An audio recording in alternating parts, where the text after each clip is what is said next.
Chapter 1044, Gotten Too Far. Chapter 1044, Gotten Too Far. Proofreader, Papatonks. Sister Schwer, you can relax knowing my dad, Brother Morong and everyone else are men with experience in the cultivation world. They've seen it all and aren't about to let some fresh punk delude them. Before the main hall, Morong Shue was still looking distressed and in anger. Ouyang Changqing tried appeasing her. But the girl of his dreams was most definitely not interested. Western Land's people had long since gathered, waiting on Double Dragon Manor's orders to return and defend home. Northern Land's best disciple words earned their cold glares. Yi Lin sneered as he mocked him, "You sure got a mouth on you. You're not grown up yourself yet you call another a punk? Yi Lin, I have beaten you once, best disciple in Western Lands, and I can do it again. Care to try? What's to fear fighting a dumb brat? But get one thing straight, I was the best disciple before, but with my elder brother back I'm now second. Though I'm more than enough for the likes of you. Then I'll just start the thrashing with you before settling with your convicted elder brother. The best disciple in the land is a crucial part of my future. I'm not about to give it up, humph." Crack. Ouyang Changqing's knuckles crackled as he made his fist, giving Yi Lin a cruel smile. Yi Lin cocked his head, unafraid, smirking as he stepped closer. The two were ready to draw blood. The audience shook their heads, with Morong Shue totally ignoring them. Wu Qingqiu waved his hands, stepping between them with a smile. "Little junior brother, we're still guests here and can't start a fight with our hosts. Young Master Ouyang, you're the image of your sect and shouldn't fight with your guests.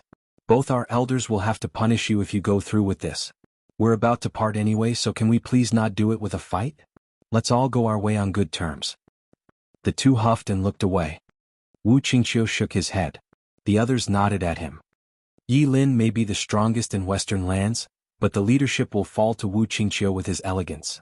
He knows how to look at things in perspective. Only his broad mind could keep the peace between the sections. No other disciple was better than him. "Humph, it might be late for a fight, but we still need to clear some things out."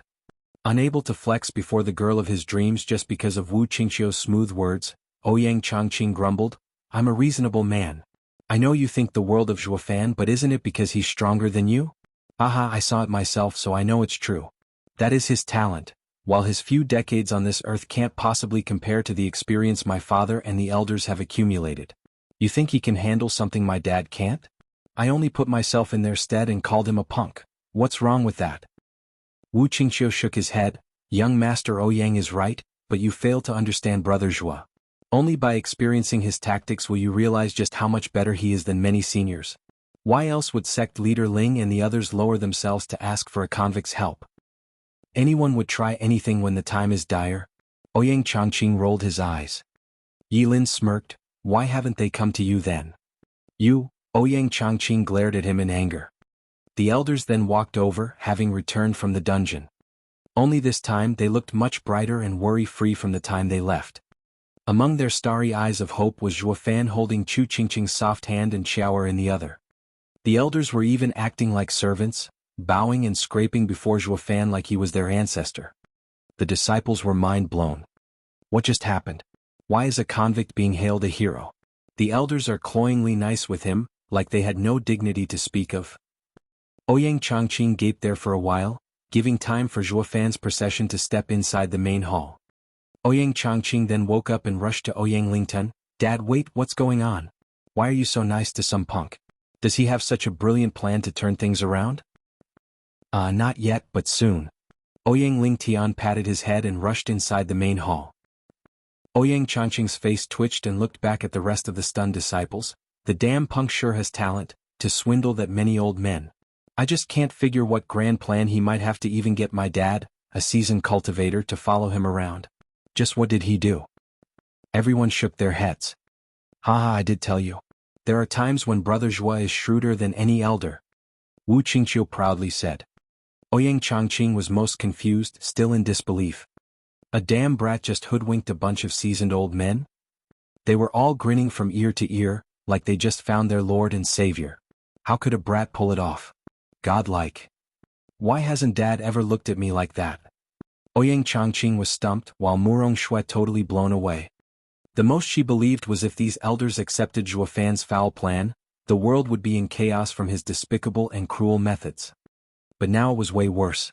These leaders of their own land had not just accepted his plan, but even worshipped him. Now the damage he'd do would only multiply. Murong Shui caught Murong Lai, who was last to go in, with unease and held his hand. "Brother, what's happening? Weren't you all going to ask him for a solution? Why is he out and about? I get it if it was his condition, but why are you all acting? Swear you weren't there, so you don't know. We've sorely underestimated him." Murong Lai took a deep breath. Murong Shui said, "Brother, what does that mean? His mind is sharp and astute, his plans sublime, inhumane even. I am of firm belief he may be the only one in the lands that can stand up to Bailey Jingwei." Murong Lai looked ecstatic. We had yet to explain Bailey Jingwei's actions to him, yet he already foresaw it. We ourselves just became aware of this, but he already knew. Isn't that divine? That's why we discussed having this danger on the lands averted, making him the Four Lands Grand Marshal, in control of everything. Everyone will heed his orders, including us. What? Everyone around gasped and began whispering. Grand Marshal of the Four Lands, equal to becoming the ruler of them all. And he can deploy anyone? Yeah, it's that simple, but in times of war we need him to resolve this crisis. Looking at them so shocked, Murong Lai waved his hand. This is the situation. Now I need to go in and discuss further matters. For once, Shengguan clan head's choice truly lives up to the hype, ha ha ha. Murong Lai slipped inside the main hall, leaving all these people behind to process such explosive news with dumb looks. Wu Qingqiu was the first to come to, looking at his fellow disciples Yi Lin and at Ouyang Changqing. See? This is the power of the best disciple in Western lands. While we are squabbling over who is the best disciple in the alliance, he already took control of the Four Lands, becoming their Grand Marshal. The elders are even following his orders. This is the gap between us. We are his peers, yet left in the dust, so far behind we can't even see him. Everyone bobbed their heads, then shook it in helplessness. The more behind they were in regards to that monster, the more despair they felt. The most prideful man ever, Ouyang Changqing, felt the sting. Much deeper than the rest. Chapter 1045. Only a Game. Chapter 1045. Only a Game. Proofreader, Papatonks. No, any rotten plan coming from that demon would bring about only suffering and pain. He can't be left in charge of the war. There'll be no one left alive to pick up the pieces. Murong Shui was outraged and stormed into main hall, fanatic in her conviction. The others were still trying to come to terms with what they saw to stop her. For the first time, Ouyang Changqing's ego was so crippled, he could not attend to the girl of his dreams. He sighed to Wu Qingqiu. "I've never seen those old guys bow to anyone in my life. That best disciple of yours is a freak of nature. Since you're around him all the time, isn't his style influencing your cultivation and mind? We're still safe since he didn't get to reach Double Dragon Manor when he presumably died. Our minds had yet to be corrupted, ha." Wu Qingqiu's group flinched and let out a dry laugh. Ouyang Changqing nodded. "What a stroke of luck, for if it were me, just being constantly compared with such a freak would give me a stroke from all the anger. Just how did he get to lead the Four Lands?" Ouyang Changqing sat down with a dull gaze. Murong Shui just drove right into the main hall. She saw Ling Yuntian and other Genesis stage experts pushing their Yuan Qi in Zhuofan's acupoint, and soon his cultivation was released. Zhuofan stretched a bit and nodded with a grin. Murong Shui glared at him, but bowed before Ling Yuntian with a request. "Sect leader Ling, you said you were only going to hear his plan. Against my principles, I choose to respect that decision. But his mind is warped, so how can you let him take control of the Four Lands armies? There are too many lives at stake. The slightest mistake will lead to a genocide." "Miss Murong, that's exactly why we have all come to this decision to let Sir be in charge. Only he can fight a genius like Bailey Jingwei. Miss Murong, would it be possible to address your bias to Sir Zhuo?" Ling Yuntian regarded her with a cold eye, fed up with this zealous girl. Murong Lai no longer took her side after Zhuofan made him a believer out of his skills. "Swear, this is for everyone's good, so don't let emotions or your moral obligation cloud your judgment. None of us could suffer the consequence of losing this war.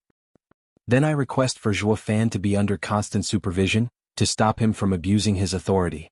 Every order needs unanimous approval before it is to be carried out. It's the least measure of safety we can have to prevent his poison from seeping into the masses." Murong Shui stared burning daggers of hatred at Zhuofan. With not even her own brother taking her side, she knew Zhuofan had them wrapped around his finger and she could do nothing to change that.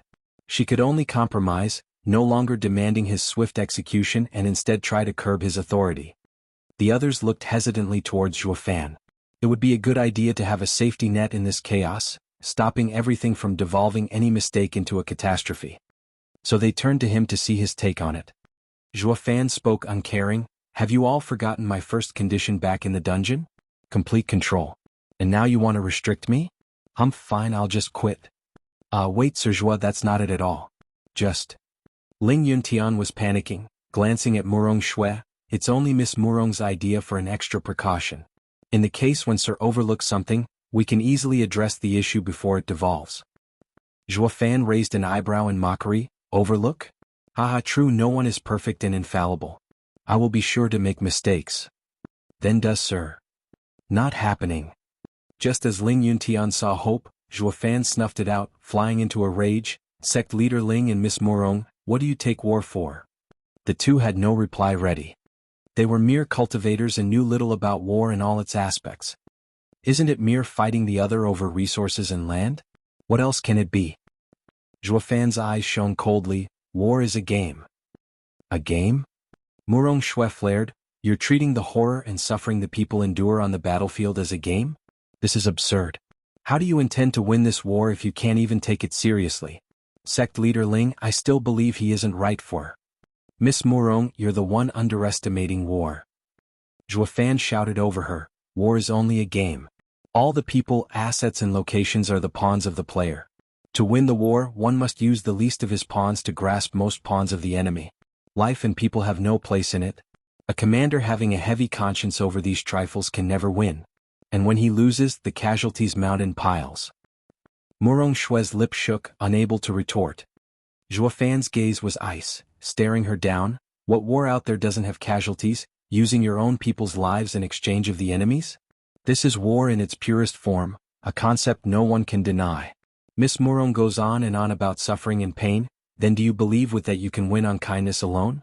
Taking command yourself will be the worst choice. Making you an aide is handicapping the commander. For victory, yes, I may trade a large number of lives, but your kindness will stop my orders and result in a larger bloodshed. You want to save the people or win the war? Which is it? I think that winning the war means saving the people, haha.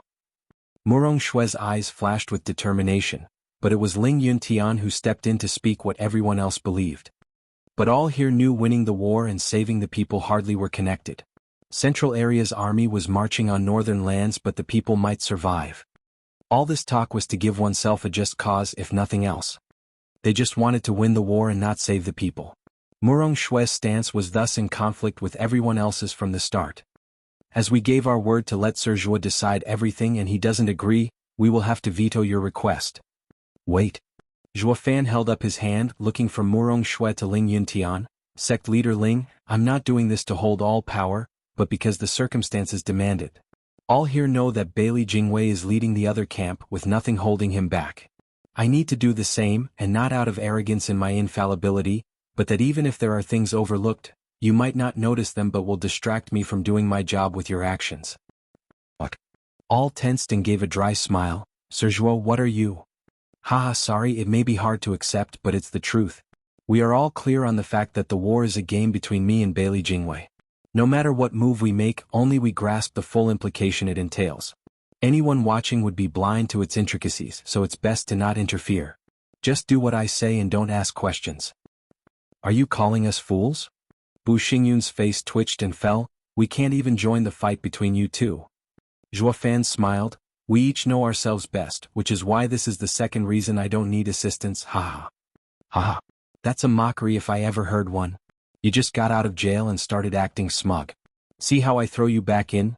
Bu Xingyun grew enraged as he let anger get the best of him, even attacking. Ling Yuntian jumped before him. Sect leader Bu, you're in the Sea Bright sect. Can you please have some of the courtesy of a guest? Sir Zhuo could have just as well been a simple guest and you'd have still had no right to treat him like this. Bu Xingyun's mouth twitched, gnashing his teeth as he glared at Zhuo Fan. Sir Zhuo, forgive me, sect leader Bu is a bit rash. Don't mind it. He let out a deep breath, sighed and bowed to Zhuo Fan. Zhuo Fan smirked at Bu Xingyun. No worries, I've seen my fair share of mangy curs. I don't have time to pay attention to all the barking, haha. Chapter 1046. Weird Order. Chapter 1046, Weird Order. Proofreader, Papatonks. Why you? Bu Xingyun's eyes were bloodshot, but Ling Yunqian's glare made him flinch back. The latter turned to Zhuo Fan with a bow. Sir Zhuo, please. Allow me to introduce you to the current affairs before you pass your instructions. Haha, the front lines are strong with east and west. That won't be necessary. Zhuo Fan held up his hand, his eyes flashing. Sect leader Ling, I already said that Bailey Jingwei is a politician. His attention is not on the front lines, so we don't need to give them any either. Ignore the front lines? Murong Shui winced, never hearing this kind of reason before, and defied his logic. As the Grand Marshal, you refuse others' advice, you ignore the battlefield, so how then do you intend to fight? How do you intend to command? I may not be versed in the art of war, I have seen my fair share of leaders and their armies, but never one to give blind orders like you. Who do you think you are, divinity? Behold and witness my divinity, haha. Zhuo Fan shrugged, leaning into the tutor chair as he ordered, have all lands beside northern lands, withdraw all troops. Give up the borders and fall back to the center. Like Double Dragon Manor for western lands, the other lands must have their own main base. They have 3 days to gather in their respective bases. What? Everyone went wide-eyed, Ling Yunqian's hand still gesturing at the map, shaking from fright. Sir Zhuo, come again? All lands are to fall back to their bases? That will leave the enemy free rein to march into our homes, and we'll have a harder time fighting back. That's like giving the lands to the enemy. Sir Zhuo, please? You don't trust me? Zhuo Fan scanned their eyes, mocking, fight it yourself then and leave me out of it. No, Sir Zhuo, we only find this order a bit ridiculous. We just don't know what Sir is aiming for by doing this. Ling Yuntian saw the others looking bleak as well. Zhuo Fan smirked, didn't I tell you? When I make a move you won't see its truths. Isn't this obstruction of duty? You are to relay my order at once. Any delay from your part will lead to defeat and disaster, which is on you. Zhuo Fan rolled his eyes and exasperatedly placed one leg over the other, taking his time to relish the song he was humming. The war and anything were of no concern to him. But that did not apply to the rest of the frantic leaders here, who were a distressed and nervous wreck. Zhuo Fan's foresight and insight were unquestionable. Stealing Heaven's Sealing Sword from them, helping Shangguan clan retrieve Soaring Sword, and fighting Bailey Jingwei spoke for themselves. Then there was now Zhuo Fan throwing out a random order with no rhyme nor reason, no different from suicide, and expecting them to just accept it. By following this over, they thought, would lead to the fall of the 3 lands in under a month. And by denying it, the lands might hold their ground for a year or so at best. Just what secrets does his order hold? The oldies looked at each other, stumped, filled with hesitation. Sect leader Ling, brother, I told you this guy's head is filled with rotten plans. Don't be fooled. He's making every land commit suicide. Murong Shui's decisive tone cut the awkward mood, using this chance to get back at Zhuo Fan and expose his foul deeds. The others frowned, eyeing the casual Zhuo Fan undecided still. Zhuo Fan smirked, the only reason you bowed and scraped for my help was to get you out of this crisis, no? Since you're going to die anyway, you're afraid of going a couple days earlier? Humph, bunch of ninnies. Guard. Ling Yuntian had enough of worrying and ordered, notify all lands to fall back. Abandon the front lines and return to their bases. They have 3 days. Yes, sir. The man flew away to pass his words. The others panicked, sect leader Ling. Anything is better than nothing. Do any of you have a better idea? Ling Yuntian sighed and said, Sir Zhuo, we've followed your wishes. What do we do next? Zhuo Fan smiled, wait. The next step comes after 3 days. In 3 days we'll see the effect? Ling Yuntian startled him and everyone else. Zhuo Fan nodded, yep, haste makes waste. Lighten up, the lands won't perish in 3 days. Also, since you trust me, I will cooperate on my side as well. Zhuo Fan turned serious and gestured for a merchant guard to lend him his ear. You can go back and report to Wu Randong at once and restore the company in the central area, no, in every other land than northern lands that is at war. So soon? But with the lands at war. It's only war that offers us unique opportunities. While the factions fight, we may still be walking in shadows, but we will expand greatly from it as well. Once dust settles, the chance will be missed as well. Zhuo Fan's eyes flashed. Pay particular attention to the central area and move fast and hard. I want Bailey Jingwei's worst nightmare to come alive before his eyes. He won't be able to stop it then, ha ha. The man nodded and bowed, I obey, sir. He took the other caravan guards and left. Watching them go with such haste, Ling Yuntian was bemused. Sir Zhua, I had our own men work in tandem with your movements. Devil Mountain may be a hidden sect and doesn't involve itself in mortal affairs, but it still holds sway among mortals. I had them make contact and help you stir some trouble for our dear friend Bailey Jingwei. Truly? Ling Yuntian lit up with joy and bowed. I am most honored to have the great Devil Mountain offer assistance. Thank you, sir, for everything. The others were also happy they made the right choice in putting Zhuo Fan in the lead of the Alliance's army.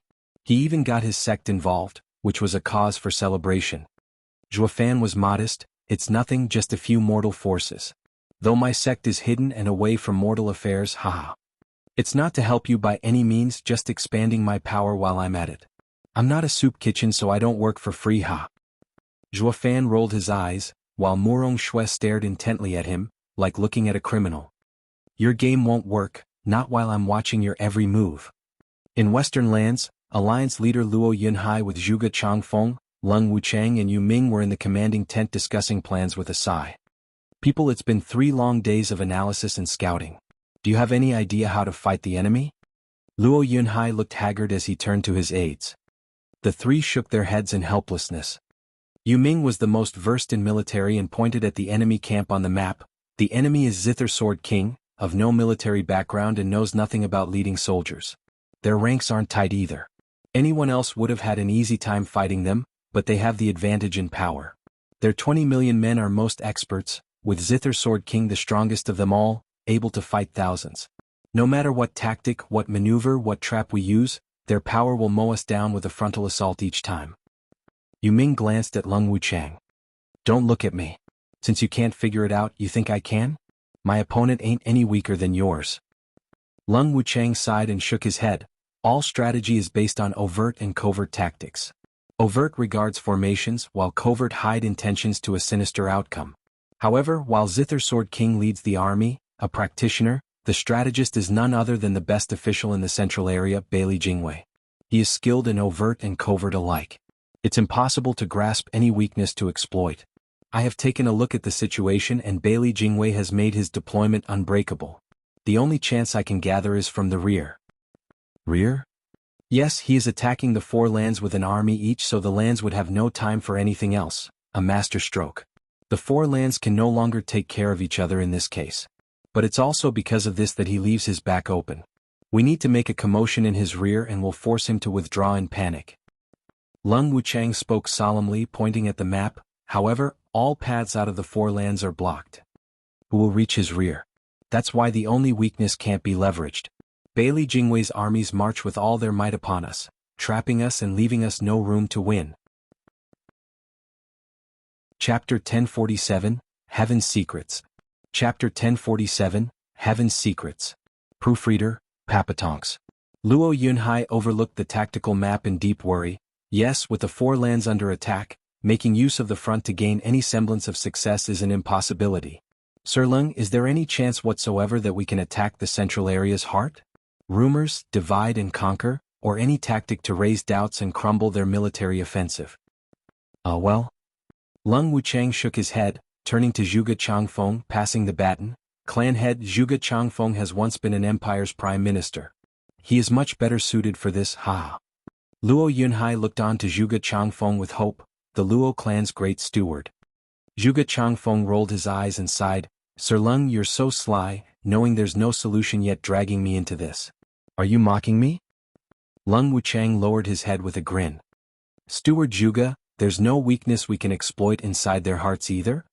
Luo Yunhai's eyes shook and his heart fell. Zhuge Changfeng pondered before sighing. Clan head, forgive my incompetence. The Sword Star Empire has been a baffling nation since inception. Normal tactics don't work on it. In normal empires, the emperor would be in constant dissent with his officials, one side striving to better the other. And while a direct military offensive would show little result, inciting the enemy court would pit them against each other. Luo Yunhai knew this all too well. His godfather was a victim of it. He hated these suspicions between the lord and its subjects, but also knew their value. In any empire, no matter how strong, suspicions between the lord and the officials would lead to mistakes that brought about collapse. One could have a godly commander and flawless officials, as long as the emperor mistrusted them, he would do all he could to relieve them of their lives. What came next was the enemy nation having their trouble while the crisis was averted. In this situation, Luo Yunhai, a modest man, found this underhanded tactic the most plausible. In any case, all is fair in love and war. Winning was all that mattered, with no tactic being avoided, be it overt or covert. Though judging by Zhuge Changfeng's look, such a tactic wouldn't work. Clan head, the Emperor Bailey Jingshi is no less able as Bailey Jingwei, thus making such a tactic fruitless. But the crux is the Sword Star Empire structure. Unlike your average empire, and sowing dissent won't work on it. The Emperor and the Prime Minister are appointed by Bailey Yutian. This leads to no conflict between the two and thus no suspicions. Zhuge Changfeng sighed, the Emperor doesn't fear his minister, and the same goes for the latter. The two work together like a double-headed dragon in ruling the empire. And even if, by absurd, dissent works, Bailey Jingwei's military command won't be affected by the Emperor. The only appropriate target for dissent is Invincible Sword. Alas, he's a madman, thinking himself on top of the world and finding even the Sword Star Empire beneath him.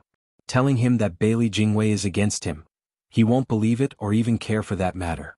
He is certain that nothing in this world can make him fall and thus nothing matters. Yeah, Invincible Sword is beyond arrogant, which makes him a worse target for dissent because he doesn't care in the first place no matter how things play out. Lung Wuchang hesitated. Fear is the easiest emotion one can leverage. Without it he won't argue with vile people. Zhuge Changfeng eyed him. Sir Lung, who are you calling vile? Steward Zhuge, you understand that some debatable methods are unavoidable in diplomacy. I'm not cursing you. Lung Wuchang chuckled. Zhuge Changfeng smirked. We're all wallowing in trickery with neither one of us any better. But isn't it all for the swift rise of the clan? True, we had to pull strings and make sure our new allies would see dangers outside the protective embrace of our Luo alliance. Hasn't Steward Zhuo put us here for this reason? Had we been any upright, Steward Zhuo would have never chosen us as clan head's aides. Yu Ming sighed. They all had to nod at that, with Lung Wuchang resuming, clan head is just too morally bound, leaving the dirty work to us. Only now we three have the same enemy yet can't help clan head overcome this problem. I wonder how Steward Zhuo would approach this? The four looked lonely, with Luo Yunhai still feeling the loss of his friend. Brother Zhuo, I thank you for all you did in the battle with Chuanrong and preventing the people of Tianyu from suffering. Now all of Western lands are in peril. Just where are you? What should I do? Yunhai. A soft voice suddenly broke the silence as two figures burst into the tent. Luo Yunhai gasped, Sister Yuer, what is it? Since Yuer has finished her current supply orders for the Luo alliance, we came to see you. Luo Yunchang smiled at her brother, looking fondly. Yunhai, you've been looking a bit thin lately. You need to take care of yourself. Luo Yunhai chuckled, it's fine. The other three bowed to the girls. Greetings, young miss, madam. There's no need for courtesy. You have been helping Yunhai all this time and I am grateful to you for relieving some of his worries. Luo Yunchang replied in kind, with the three bowing again. Young miss is too kind. Husband, we heard Sister Lei say the enemy camp is showing movement. They're going to attack soon. Do you have any plans? Yuer went to Luo Yunhai's side and looked concerned. He and the other three men all shook their heads. Yuer fell silent before smiling. Husband, don't worry too much. Sister Schwanger had gone to her ancestral home to pray for a solution to her ancestors' spirits. She said heaven might help us turn things around. Holy Maiden has seen the disaster coming and has divined that overcoming it is beyond impossible. It's no less difficult from Tianyu's last war. All we can do now is do our best and follow heaven's will. It is up to it if we are to perish. Luo Yunhai shook his head with a bitter look. Yuer rushed to console him. Husband, Sister Schwanger said the ancestors' divination is far more precise than hers and may work in our favor. Don't be discouraged. Hasn't the last crisis of Tianyu been solved as well? That was with Brother Zhuo's help. Holy Maiden said he operates outside heaven's will and can change it. How then could we, mere mortals, fight the heavens? The others' hearts sank. Zhuge Changfeng and the others refused to believe this, that they would rather fight the heavens above. But as matters stood, it was out of their hands, they had no hope but to trust in fate. No matter what, let's wait for Schwanger's reading. If heaven can't be swayed, we just do our best to fight it. Luo Yunchang spoke with determination. The others nodded. Whoosh. Yun Shuang rushed into the tent and gasped for breath. A sliver of hope just appeared. What? The fates are shifting. Yun Shuang panted, yet her eyes glimmered with hope. I've read the heavens with the ancestor spirit's help when going to my home and saw total demise, but then the fates changed. A power unlike any other is shaping fate, presenting us with a sliver of hope. We may fight this war yet. Luo Yunhai gave a shaky question. Holy Maiden, what do you mean? It's just like the last great war of Tianyu. Someone outside fate is fighting it. The central area's certainty of winning against the four lands might crumble. Luo Yunhai gasped. Another man like Brother Zhua is involved in this war? But Holy Maiden, didn't you say there are no other people outside fate? How come another one appeared so soon? I am unclear. Could it be a flood of unchained people? Frowning, Yun Shuang looked confused, but with how big the world is, there's a chance a second one had to appear. Luo Yunhai squinted, incredulous. People are born between heaven and earth. Just how coincidental this is, for a person outside fate to appear right when the need is dire. People, I have a strong feeling this person is known to us as if. Luo Yunhai trailed off, even he felt his guess was outrageous. Their disappointment would be too great if it proved to be false. Yet his eyes were filled with excited tears, his heart drumming in his chest. Brother Zhua, have you come back? Chapter 1048, Backed. Chapter 1048, Back. Proofreader, Papatonks. Marshal Luo, orders are here. An elder came into the commanding tent as he boomed. The hopeful, curious and tense gazes had him pause. What's wrong? Luo Yunhai smiled and said, Commander Taoba, what urgent order has you running here? Rai Tuoba Taizhan, you were quite cocky when you were invited into the Luo alliance and even gave us many conditions. It's only due to our kind clan head and his respect for seniors, that he agreed without delay. If it were me, humph. Lung Wuchang mocked, so what is it this time that you have to relay the order in person? Back then you insisted on being on equal grounds with clan head. Not even the 7 houses joining the Luo alliance first were treated as such. Yet a defeated Chuanrong commander. Sir Lung. Luo Yunhai cut him off with a look, cupping his hands to Tuoba Taizhan. Forgive me, Steward Lung has been rude to Commander. Please accept my apologies in his stead. No, Marshal Luo, it's I who is sorry. Tuoba Taizhan sighed. Sir Lung is right. I was very rude when I joined Luo alliance, proud of my seniority. But that was because of being a defeated commander, thinking that I would receive a cold reception. I never thought I'd see Marshal Luo to be so courteous and magnanimous. I feel ashamed. I've come to know many of the Chuanrong imperial family's secrets, and when I should have been silenced, the Luo alliance took me in and protected me. I thank you so much, Marshal Luo, for saving my life. Tuoba Taizhan gave a deep bow and Luo Yunhai went to help him up. Commander Taoba, you're an undefeated god of war like my godfather. It is Luo alliance's honor to have you. I could never watch as a hero commander ends up framed. Commander, you needn't trouble yourself over such small things. Tuoba Taizhan was touched by Luo Yunhai's respect and grabbed his hand. Luo clan's righteousness is without equal. Commander, you're exaggerating. Luo Yunhai smiled then grabbed his hand hard. Luo Yunchang and Yuera were watching contentedly. Only Lung Wuchang remained unfazed, speaking with Zhuge Changfeng. Old man, you'd think the old commander would be as excited if he knew you had a hand in making the Chuanrong emperor wish him dead.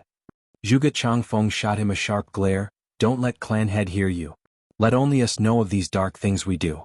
The old coot was conceited when clan head invited him in, but now look at him. If not for clan head having a soft spot for him and with us needing to expand our military, you'd think I'd waste time over this? Anyway, it's our duty to help clan head in his plans, the same thing Steward Zhua had done back in the day. The only reason my trick worked was because the Chuanrong emperor already had a bad impression of the old man. In the end it's the conflict between lord and official that led to this. I only revealed the issue to him and helped him out.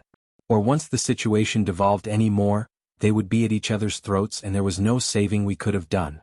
Even if clan head finds out at some point, I did it for the greater good. Lung Wuchang nodded. Who hasn't? Ha ha ha. Commander, you were in quite the hurry. What is you coming here in person? Luo Yunhai asked. Tuoba Taizhan started and then recalled his mission, presenting a jade slip in anger. Marshal Luo, this is preposterous. I don't know what those leaders are thinking about sending such an absurd order. They want all the lands beside northern lands to fall back to their bases. Isn't it clearly making it worse? The defenses and arrays on the borders are our greatest asset. Leaving them behind will give the enemy free rein to cull us down at every turn. Just what are those guys doing? Is this true? Luo Yunhai gasped, reading the jade slip at once and his face sinking. Letting the enemy take our greatest defense is simply suicidal. Tuoba Taizhan nodded in anger. Precisely, those morons haven't ever stepped foot on a battlefield and now they start giving orders to us seasoned generals. Our defeat is certain now. Though even defending wouldn't assure a win, we'll at least last for a lot longer. Marshal Luo, you're the exalted Double Dragon's appointed chief of Western Lands' defenses before their departure. All of us will listen to you. What should we do? When the general's away, the Lord's orders can't reach him. Luo Yunhai threw the jade slip as he spoke harshly. No one with the slightest military common sense would ever follow such an idiotic order. They're treating war as a game. Yes. Those leaders must have lost their minds to send such an order. One land's leaders might propose it, but the other three actually accepted it? Are they all idiots? Tuoba Taizhan ranted, his anger burning brightly. I just can't believe our leaders would be so useless. Just how on earth did the four lands even survive for so long against the central area's attacks? The others nodded and Lung Wuchang spoke. Clan head, no matter who issued this infantile order, it comes from straight above. Refusing, even if winning, will incur punishment. Maybe it will mark the end of our place in Western lands. We have nothing to gain from it, so why still fight? There are some things a man must do. A soldier must do his duty. I fight to stop the central area's oppression and trample of the Western lands so that the people can be safe and not for the appreciation of the higher-ups. Luo Yunhai huffed and shouted, as long as there's even a man alive from Luo clan, we will defend Western lands. I am a marshal of Western lands for a reason and I intend to uphold my duty. Let those leaders go to hell, I still have a conscience. The others' hearts thumped, looking at him in admiration. Luo Yunchang and Yuer nodded in appreciation. Husband is more and more like master. He's been under Zhuo Fan's influence from the start. Some things were bound to rub off on him with how close they were. Luo Yunchang smiled.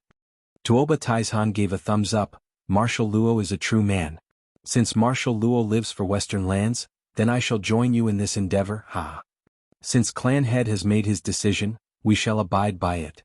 Lung Wuchang and the other two bowed. Clan head is upright and frank, but we cannot let you fall here. What Steward Zhuo left us to do is to assure this, by doing things the clan head can't. Leave the mediating with the leaders to us. But before that, we need to understand what they're thinking. Commander Tauba, which leader proposed it, who was against it and who delivered it. We need a clear picture to break clan head from the stain of defying orders. Tuoba Taizhan frowned. I'm not sure either. I had someone investigate when the order came. It's been a day now. I want to know whose brain is rotten to send such idiotic orders. What right does he have to command us?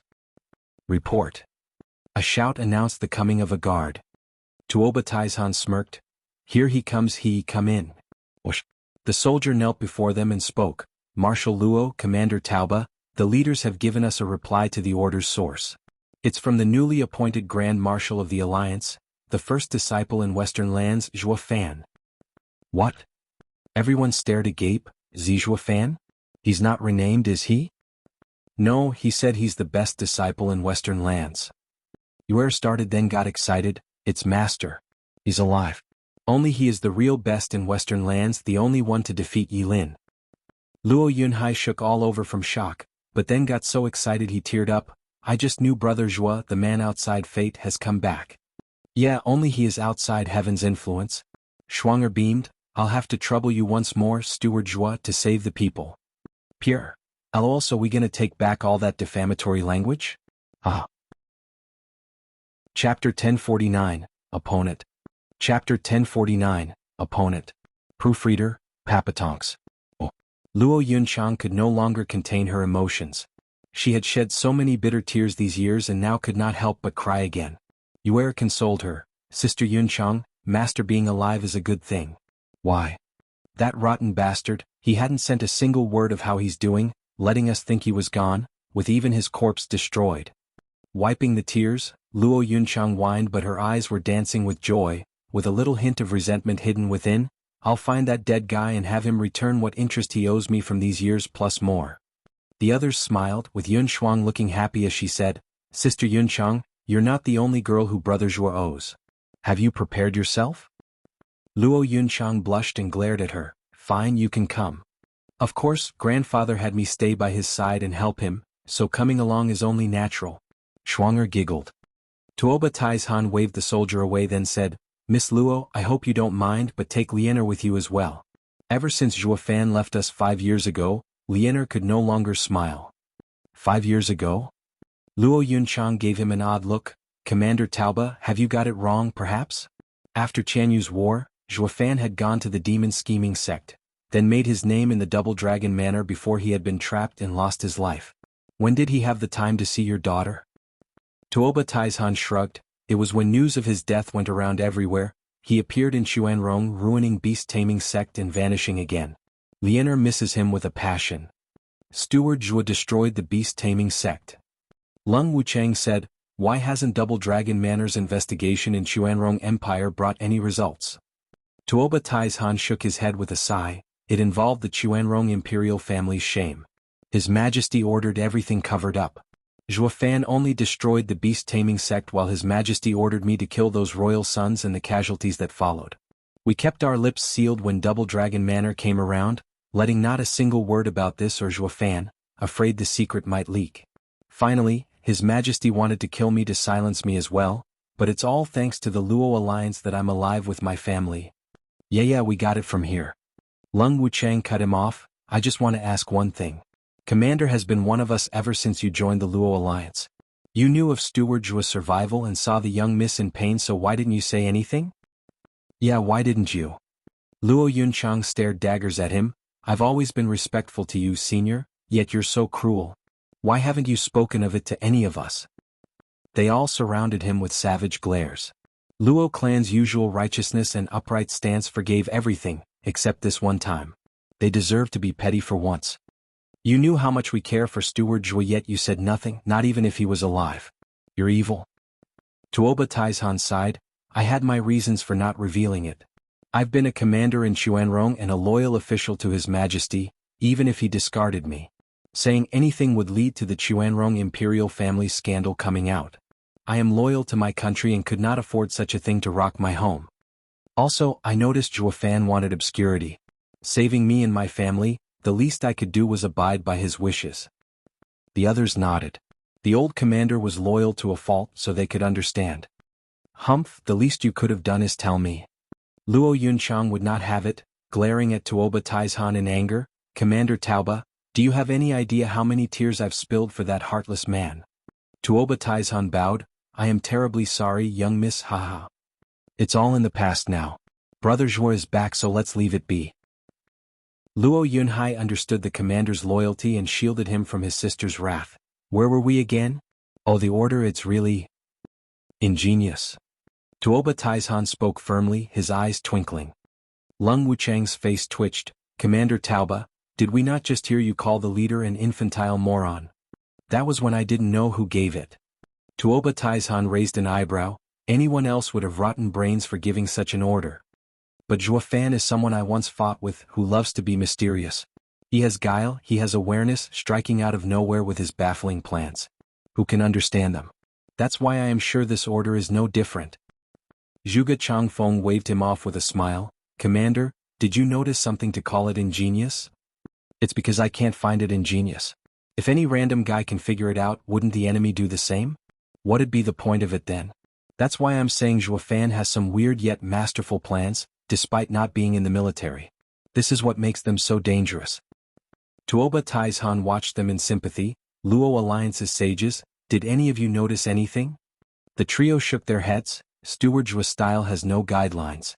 We wouldn't have suffered at his hand if we could read him back then, haha. Then the order.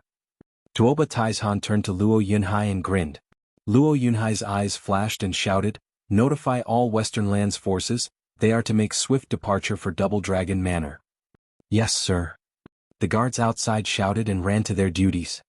At the border of the Central Area and Northern Lands, in the Central Area Army's commanding tent, Prime Minister Bailey Jingwei sat in the main chair with the Dragon-Cleaving Sword King at his side. Glancing at him, Bailey Jingwei smiled. Dragon-Cleaving Sword King, it must be what you wanted, leading the army to attack Northern Lands. What do you mean? Dan Qingxin kept a smile on. Bailey Jingwei leaned over. Sword King is from Western lands and knows it the most, making an attack on it most suitable. But I know Sword King cares too much for Western lands still and am afraid that you'd be overcome by emotion and would let your old friends go. Unlike Sword King Feiyun, jumping to attack Eastern lands the moment he heard. He hates the Shangguan clan to the core and wants to end them at his own hand and return to glory. Haha. Haha, Prime Minister Bailey's consideration has us terrified. Dan Shin smirked. Prime Minister, we've been waiting for so long in northern lands, so we must be waiting for the right moment to attack. Yes. Bailey Jingwei nodded. Correct, Patriarch has long since ventured deeper in northern lands. I am just waiting to coordinate with him and take it all in one strike. Ha. Report. A shout came from outside the tent. See, the time is night. Bailey Jingwei grinned with pride. Enter. A soldier burst in and bowed with a jade slip in his hands, a message from within containing valuable information. We're all friends here, speak. Bailey Jingwei picked up a wine cup from the table without a care. Is Sea Bright Sect's barrier broken? Haha, it'll make Patriarch's attack that much easier. The guard bowed. Prime Minister, Sea Bright Sect's barrier is broken and the Heaven Sealing Sword was stolen, but from what the jade slip contains, it's not him who did it but a third party. Someone is after Heaven Sealing Sword as well? The cup shook in Bailey Jingwei's hand, then chuckled. No matter, as long as the barrier is down, they can no longer hide. It matters not who did it. In any case, once Patriarch steps in, the Heaven Sealing Sword is as good as his. Ha. The man's brow shook. His jade slip isn't to inform but to warn the Prime Minister to be cautious. The one who stole the sword is very sharp. 3 days ago was in jail, but he talked his way into earning the respect and worship of all leaders of the Alliance, making him the Grand Marshal of their forces. He said this person is highly likely to be the greatest opponent Prime Minister ever had. He hopes that the Prime Minister will exercise extreme caution. My greatest opponent. Bailey Jingwei mocked. I've been going unchallenged among the lands for years and hardly are there people that I pay attention to. Since when do I need a spy to tell me to be careful of anyone? Ah, absurd. Now who is he speaking of? The man took a deep breath and spoke. He said he was Western Land's best disciple, Zhuo Fan. He had also fought with Sir in the central area, under the alias Gu Yifan. What? Zhuo Fan? Gu Yifan? Bailey Jingwei's hand flashed and took out a jade slip. But then he showed a crazed smile. I had men investigate Western lands to look into Gu Yifan, only to find an otherworldly genius, Zhuo Fan. I knew they were one and the same. Ha. Good, he is indeed a good adversary. We meet again, only this time, we will see just who will have full grasp of the land's old enemy. Chapter 1050, The Next Step. Chapter 1050, The Next Step. Proofreader, Papatonks. The aged hands trembled, but as the initial surprise faded, Dan Shin curled up his lips. The enemy commander is Gu Yifan. Yes, or better yet, Zhuo Fan. Haha. Leaning on his chair, Bailey Jingwei sighed, his eyes flashing in excitement. Dan Shin sighed. It's hard to believe he's still alive and now becoming our enemy. By the looks of it, Prime Minister, you seem quite happy to find out the same guy you were so insistent on killing last time is now very much alive and in charge of the Alliance's military. Yeah, I wanted him gone then due to the danger he represented. But after seeing the war truly gone, I felt a sense of loss and regret. Such a good adversary was only met once, yet I couldn't even have a true and honest match with him. It was a true shame.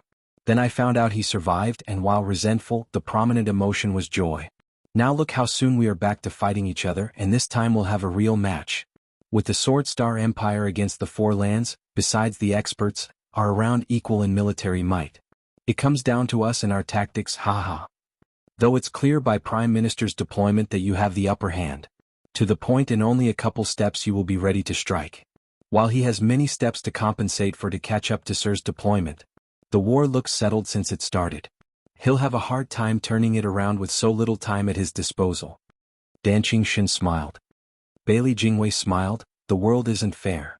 I may hold the advantage now, but we both have around the same assets, his almost equal to mine. It's all down to his skill to overcome the danger. Aha, Dragon Cleaving Sword King, who do you think will win this time? Prime Minister, why even ask? Am I not leading the army against northern lands? Do I not want to win? Dan Shin's brow shook. Bailey Jingwei gave him a long look, then burst out laughing, his eyes shining.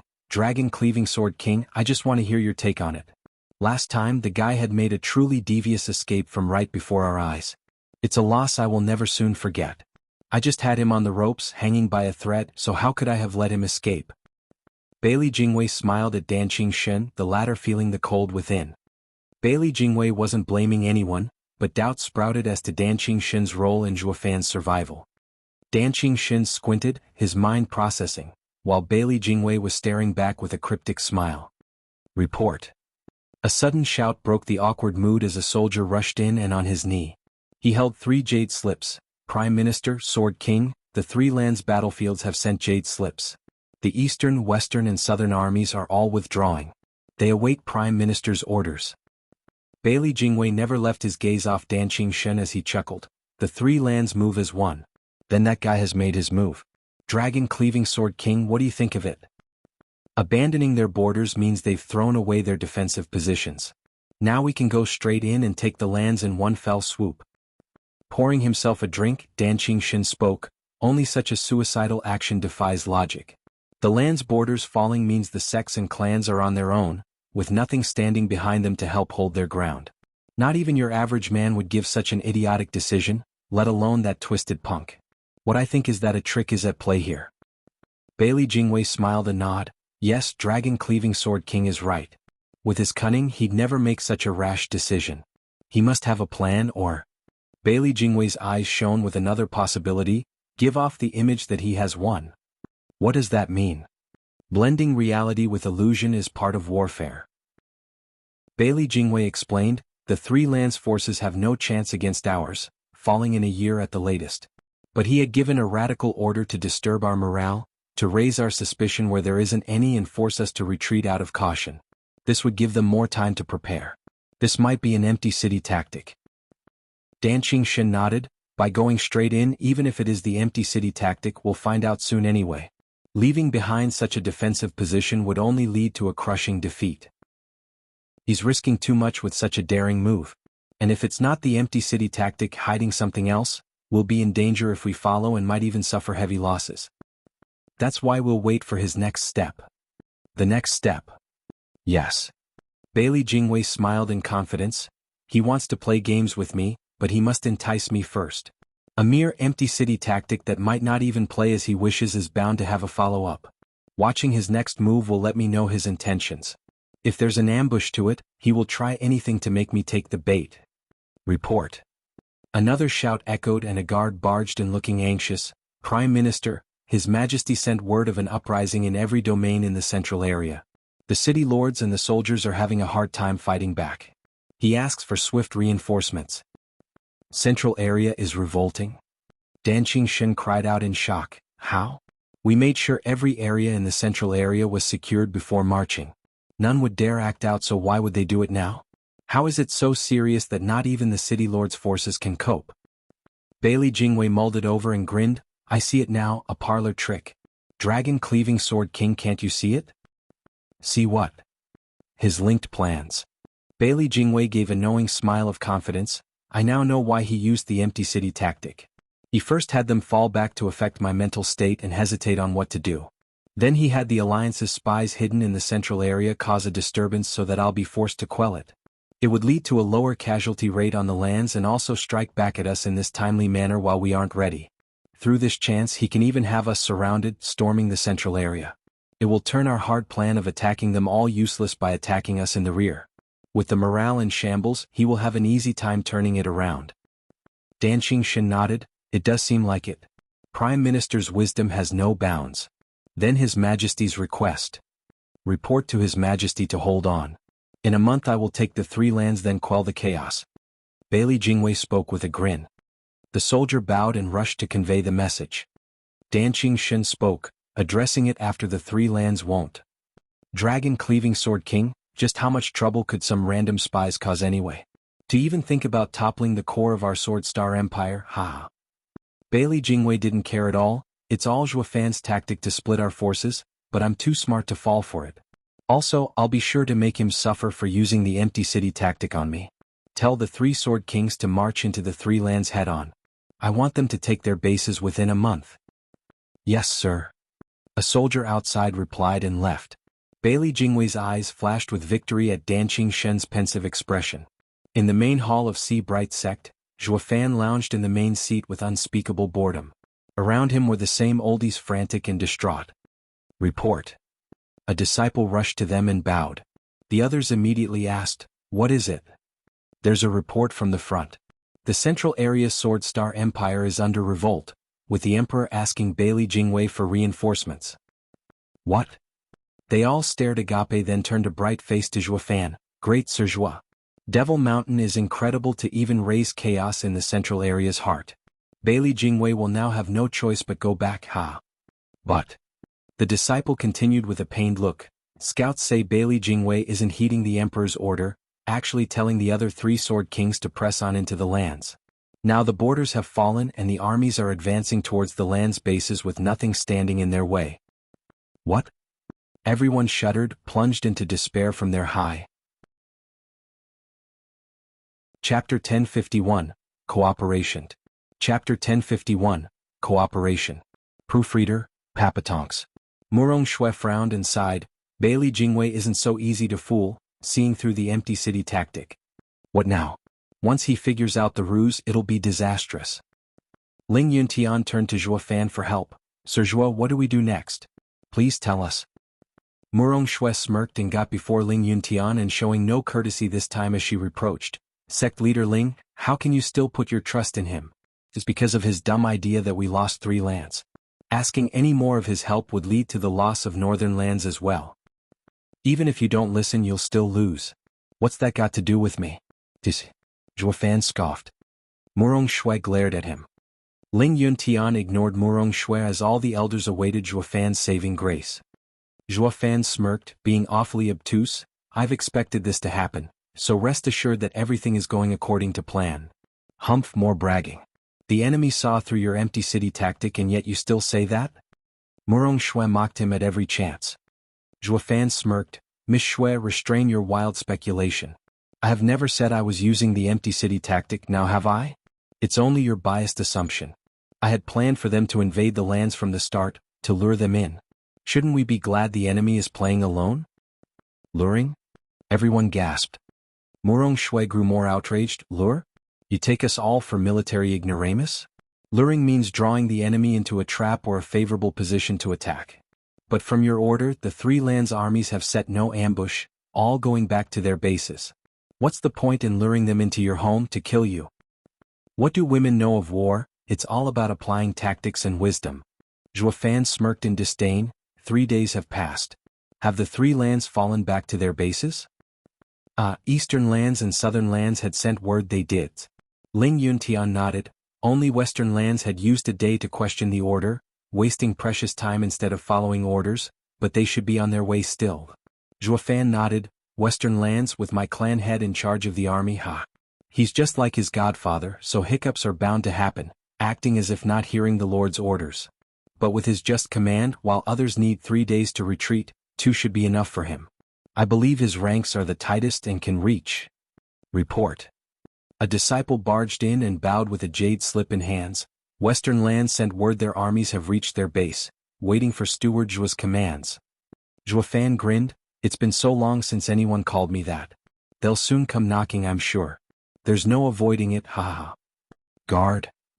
Fan's eyes flashed. "Each land base has a teleportation array to the northern lands. Tell all of them to come to me. Our battle will be in the northern lands." "Yes, sir." The disciple rushed to comply while the oldies were dumbfounded. Exalted Ran was even panicking. "Fan, what are you doing? Are you calling everyone here to protect northern lands? What about our homes? Just let them take it. If you just wanted to combine the Alliance's forces to protect one area, we would have long come to an agreement instead of asking for your help. It's because we want to protect our homes as well that we found ourselves unable to come to a decision. So why?" Shengguan Feixiong hesitated. "Fan, as a Western lander, you should have sided with Western lands, so why are you focusing on the desolate northern lands? Also, what did Ling Yuntian give you to play favorites?" Ling Yuntian was frantic to deny, speaking in a solemn tone, but his smile couldn't be hidden. "Shengguan clan head, I believe in Sir Zhua to be fighting for everyone's best interests." "Cut the crap. Of course you're on his side since he's fighting for your home. But what about our homes? Are they just going to be abandoned?" Shengguan Feixiong roared, unable to hold it in, feeling like he was led by the nose all along. Zhuo Fan gave him a cold look, his tone low and rough. You're welcome to fight if you don't want your lands back. But if you do, stop and listen to my orders. The others went quiet, looking at Zhuo Fan with hope. Like Shengguan clan head said, what would be the point of taking the lead if it's just about focusing on defending one land? Zhuo Fan mocked, but would you have been able to focus without me? All of you know survival comes from standing together, but each of you have their own turf. Without me to mediate, you'd all rather die than choose any land to defend. You know deep down that I'm right. Shengguan Feixiong sighed, yes, none would agree to choose a land to protect. I am from eastern lands and would never abandon my home for northern lands. Why couldn't the rest of you protect mine instead? Everyone must think the same thing. But even so, we'd rather die home than then become another's sacrificial pawns. But you gave us no choice but to abandon our homes and protect the strangers. Murong Lai shouted as Shengguan Feixiong trailed off in indignation. You played us into abandoning our homes. Everyone gave a firm nod of approval. Ling Yuntian was the only one beaming though, finding himself a winner. Don't be so difficult, people. Although Sir Zhuo hasn't been fair, he made a hard decision for us to unite. I promise to treat everyone with utmost respect once they come to northern lands. You're free to feel right at home. Bah. Way to rub it in, Humph. Staring daggers at him, everyone grew annoyed. This is what the average man would do. If I had stopped here, then there'd be no point in making me the Grand Marshal of the Alliance. While they were all morose, Zhuo Fan smiled. That caught their attention. Zhuo Fan continued, when you thought of joining forces, you only thought of defending. But I have no concept of defense. I want them all brought here to attack. You need to risk things to gain something, to let your wife go. That part I'd rather not. Aha, in any case, the abandoned lands are now juicy meat for the starved wolves. But soon, very soon, I'll make Bailey Jingwei regret even catching a whiff of that meat, forcing him to spit them back out. Worry not, every land will be back in your hands in time. That I promise. They all were filled with hope. Truly? While doubts existed, they had no choice but to play along since they were in the same boat. With the lands lost, they could only follow through Zhuo Fan's plan to the end to get them back. Only Murong Shui, as usual, refused to believe any word that came out of that devil's mouth. She only felt he was deluding them for something or somewhat. Rotten punk, I'm not letting you out of my sight. I'll figure out your game. With the lands lost, that leaves northern lands the only defense. I won't let you cause destruction here as well. In the Double Dragon manner, Luo Yunhai pointed at the tactical map with a frown. Zither Sword King is marching unhinged right on our tail. There's nothing stopping them. And without the defenses at the border, we thought we'd last barely a month, but now I see even a week is an exaggeration. The land is doomed. Steward Zhuo's empty city tactic was seen through. Zhuge Changfeng sighed in worry. Even the three great minds thought Zhuo Fan used deception in his order. Now they sighed in sorrow at the loss of western lands for the tactic failing. The tent flap was pushed back and Tuoba Taizhan came in distress. There's another order. All forces of the three lands are to use the teleportation array to go to northern lands. The final battle will be waged there. Everyone gasped, going to northern lands not to flee but to fight? Was this Steward Zhuo's plan all along? It isn't a deviation? To get everyone to the northern lands? They all were perplexed at the order. What is Steward Zhuo even after? Tuoba Taizhan sighed, Zhuo Fan is unreadable. I just can't see through him. Chapter 1052, Checkmate. Chapter 1052, Checkmate. Proofreader, Papatonks. Sir Zhuo, Eastern Lands forces arrived and await your instruction. Southern Lands forces are here, awaiting instructions. Western Lands men have gathered at the Northern Lands border, awaiting instructions. Reports came into the main hall one after the other, with the others now waiting to see what he would do next. Taking a deep breath, Zhuo Fan held his teacup and sipped from it before putting it down with utter nonchalance. Then his eyes shone as he directed in a demanding tone. The first order was to have the three forces return to their bases in 3 days. The second order to teleport to northern lands in 3 days as well. That makes it 6 days, right? Yes, to transfer so many people also took a lot of sacred stones. Shengguan Feixiong sighed. Zhuo Fan rolled his eyes. War is always costly, yet you mind such trifles. I'm not, I only want to know if it's worth it. I'll make you feel it is. Zhuo Fan rolled his sleeve and smirked. With the 2 orders completed, here is my final and most crucial command. The outcome of the 4 lands war against the central area will all rest on this. They all shuddered, tense and paying close attention. Everything hanging on a single order? What kind of divine trick will he use? Even the antagonistic Murong Shui had to sharpen her ears, very much curious to know. My 3rd order. Zhuo Fan watched them gulp in anticipation, and he emphasized every word. All forces are to surround Invincible Sword and strangle him. What? SSS. They all shook and gasped, looking at Zhuo Fan with dumb looks. It was beyond anything they expected from him. Using all the people of the 4 lands in exchange for the strongest, Bailey Yutian? This is insanity. Shengguan Feixiong was in disbelief. Zhuo Fan, aren't you mistaken? You want us to kill Bailey Yutian together? He's strong enough to mow us down by the hundreds of thousands. We'll be wiped out in minutes. For that reason I needed all other lands to join in killing him. Zhuo Fan's eyes shone. He is very strong, but only a man with Yuan Qi. With so many of us, by coming at him one at a time, each casualty we suffer will surely drain him that much more until his head will roll. The instant it does, the battle is ours. Everyone's faces twitched, Zhuo Fan's plan horrifying them to the core. Using millions of lives to wear down Invincible Sword was not something that ever crossed their minds. Zhuo Fan's sudden order had them hesitating, even afraid. They could already see the mountains of corpses and the rivers of blood, the foul scent of iron in the air and the muddy ground with limbs sticking out. Murong Shui was outraged at the genocide and rebelled. You fiend, how can you think of something so vile? Throwing innocents against that blade will end in countless casualties. You're a stone-cold demon. This is war. Have you ever seen one without casualties? But the adversary should at least be at their level. Invincible Sword and all those cultivators are way too far apart. You're asking them to die to become cannon fodder. This doesn't make sense. As long as they manage to wear down even a smidgen of Invincible Sword's Yuan Qi, it makes perfect sense. Even the toughest animal collapses under the assault of too many ants. The 4 lands forces will wear him down to his grave. What would be the point of it all then? To kill just Invincible Sword, so many of us will fall, but there are Bailey Jingwei and the Sword Star Empire around still. How will we fight them? Yeah, killing just Invincible Sword will lead to the loss of nearly 2 lands in terms of life. How are we going to hold our own against Bailey Jingwei? Ling Yuntian nodded as well with a frown.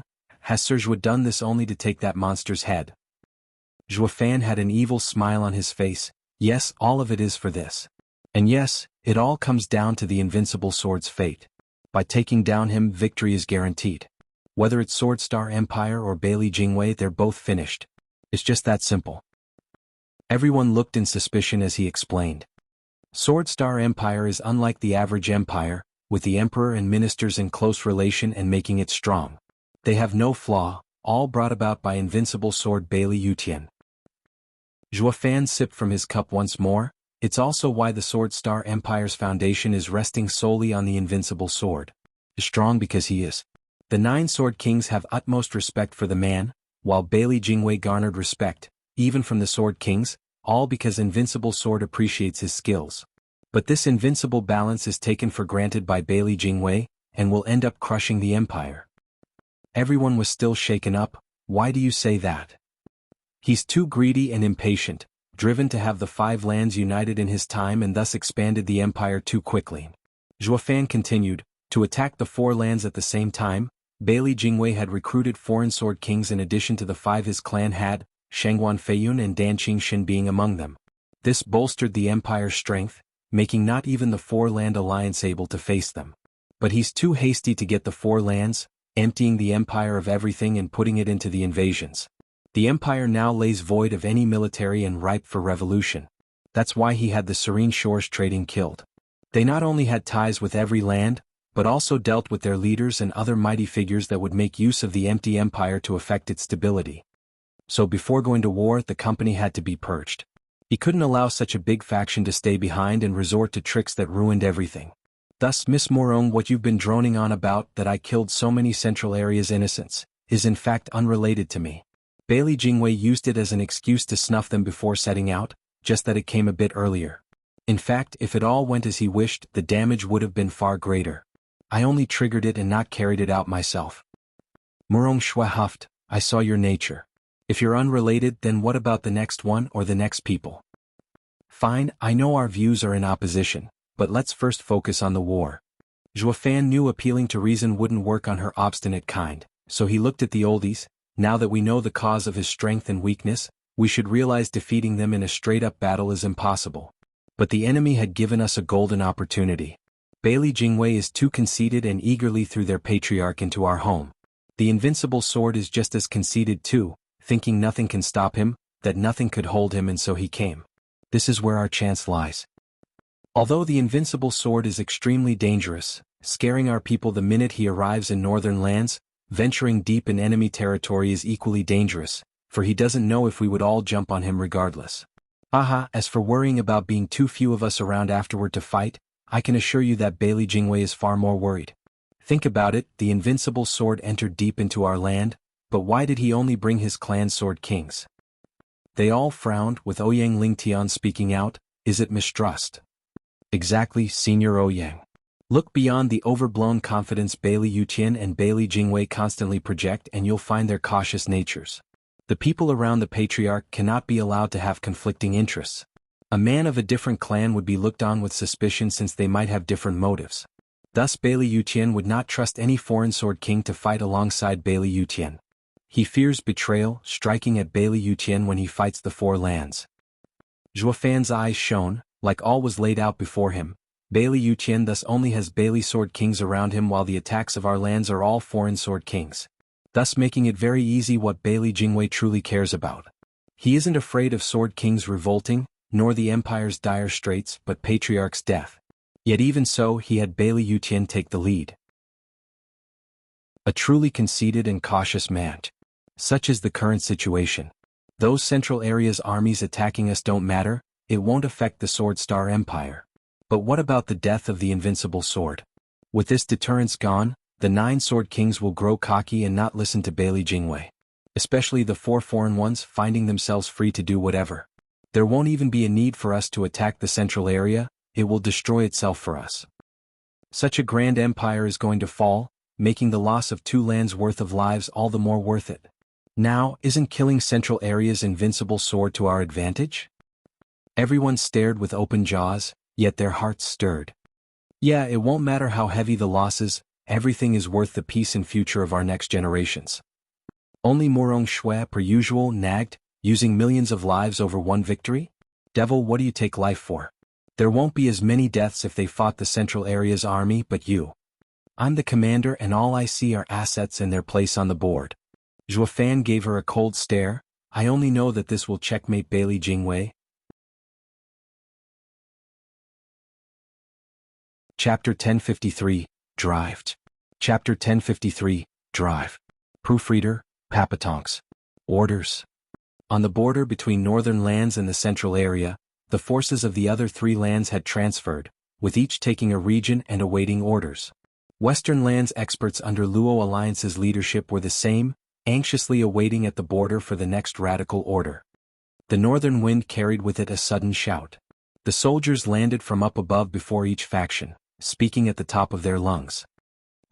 Luo Yunhai and many other generals from western lands were growing impatient in the commanding tent. Another order's here. I wonder what's Brother Zhuo's plan in the face of such a desperate crisis? We already lost 3 lands and there's no place to retreat now. With all having been going according to Steward Zhuo's plan, then the third order must be fighting back. Zhuge Changfeng rubbed his beard, his face solemn, his eyes shining with hope. The question is, how outrageous and weird is it this time? Haha, I'm eager to see Steward Zhuo in action one more time. The others nodded, their brow quivering with excitement. Whoosh.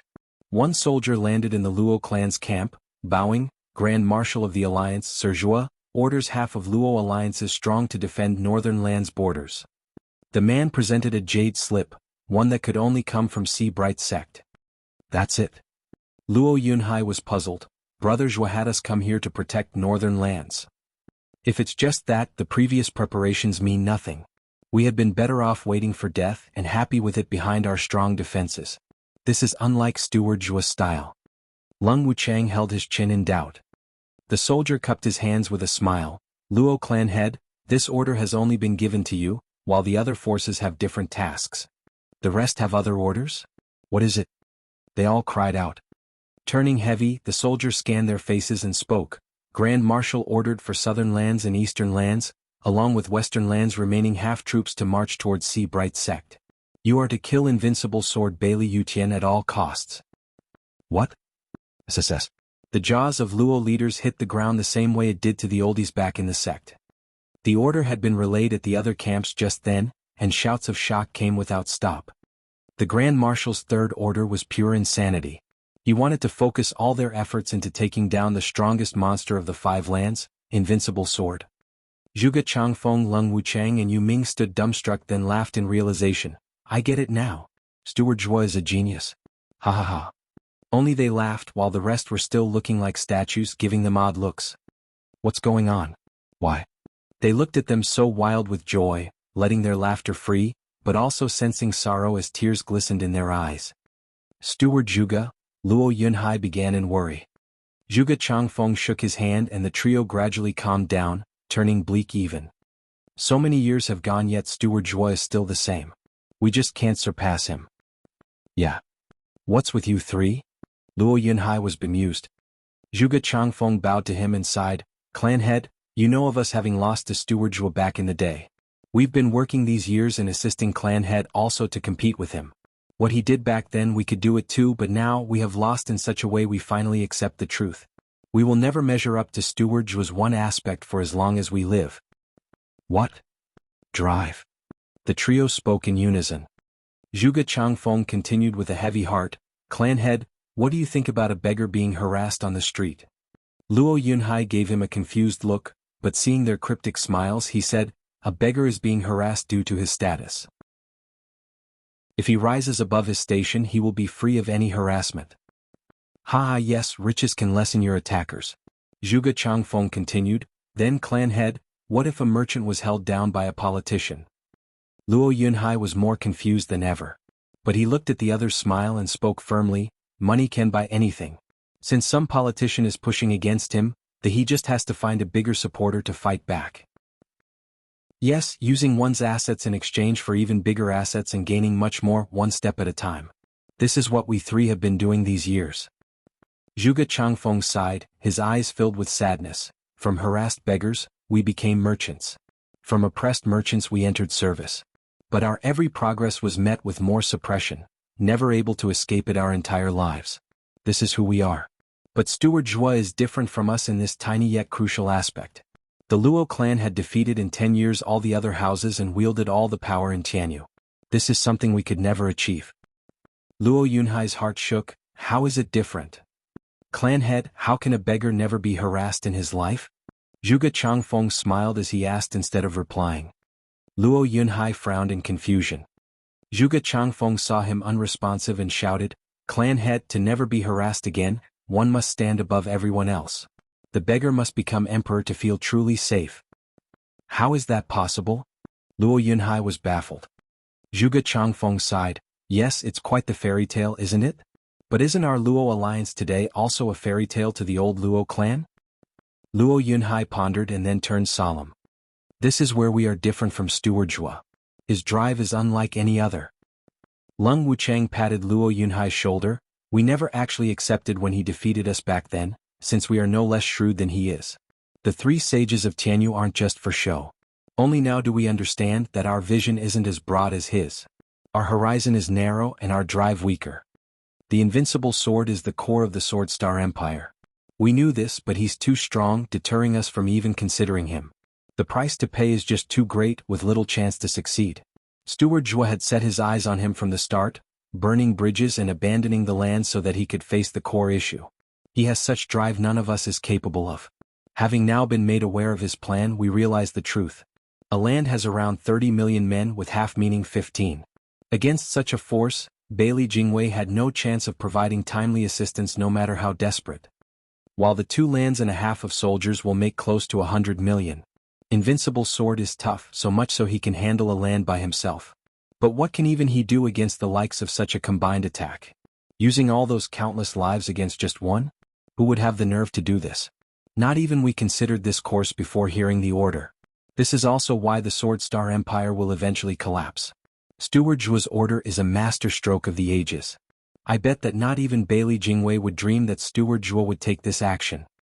Luo Yunhai's brow shook, then he looked at the starry sky with a smile. Yes, you stewards are right.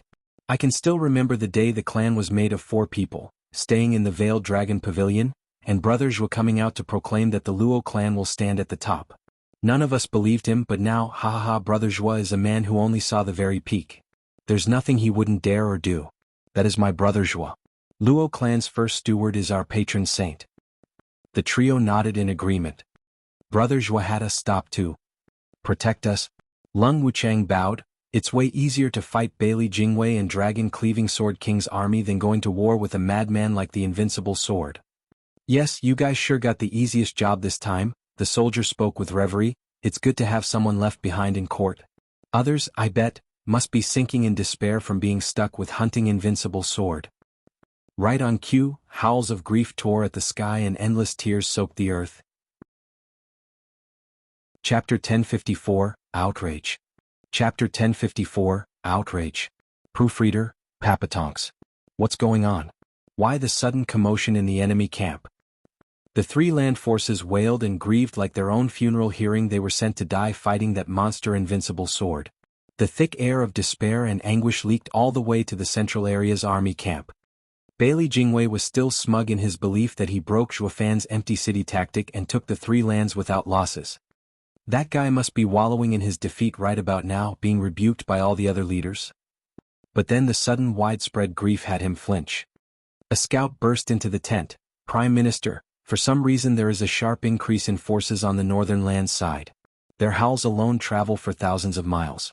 From what I've seen, they have now tripled their numbers. Tripled? Oh. Where did northern lands get so many people?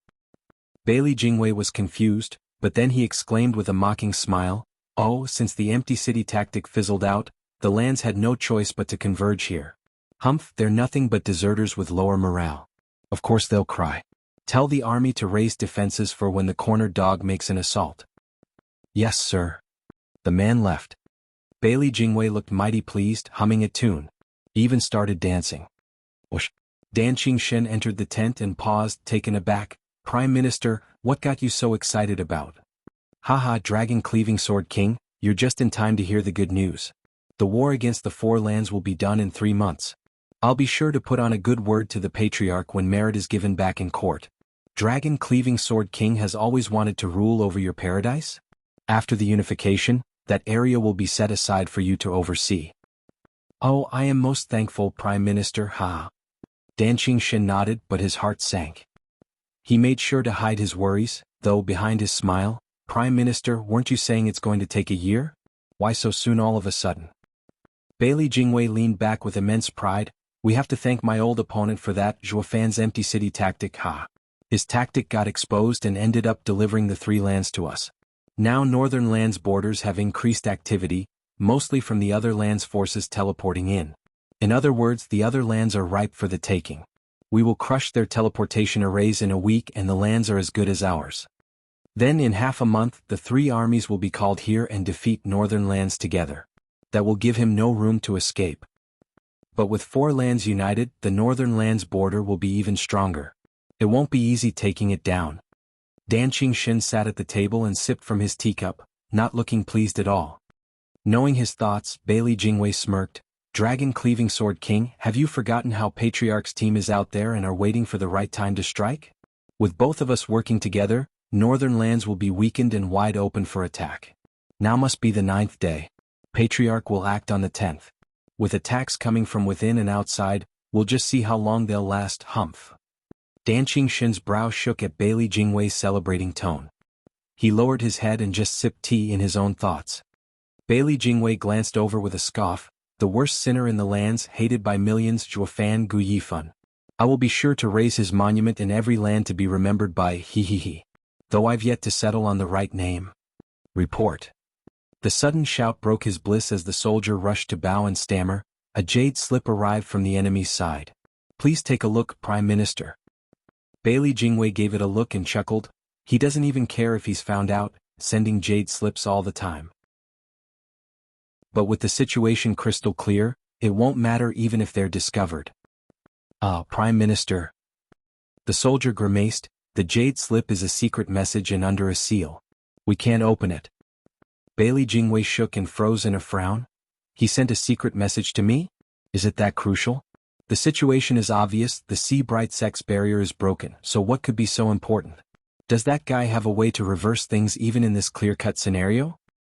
Give it to me. Bailey Jingwei gestured for the guard and he presented it. Dan Qingshen sighed. Is it the spy in northern lands again?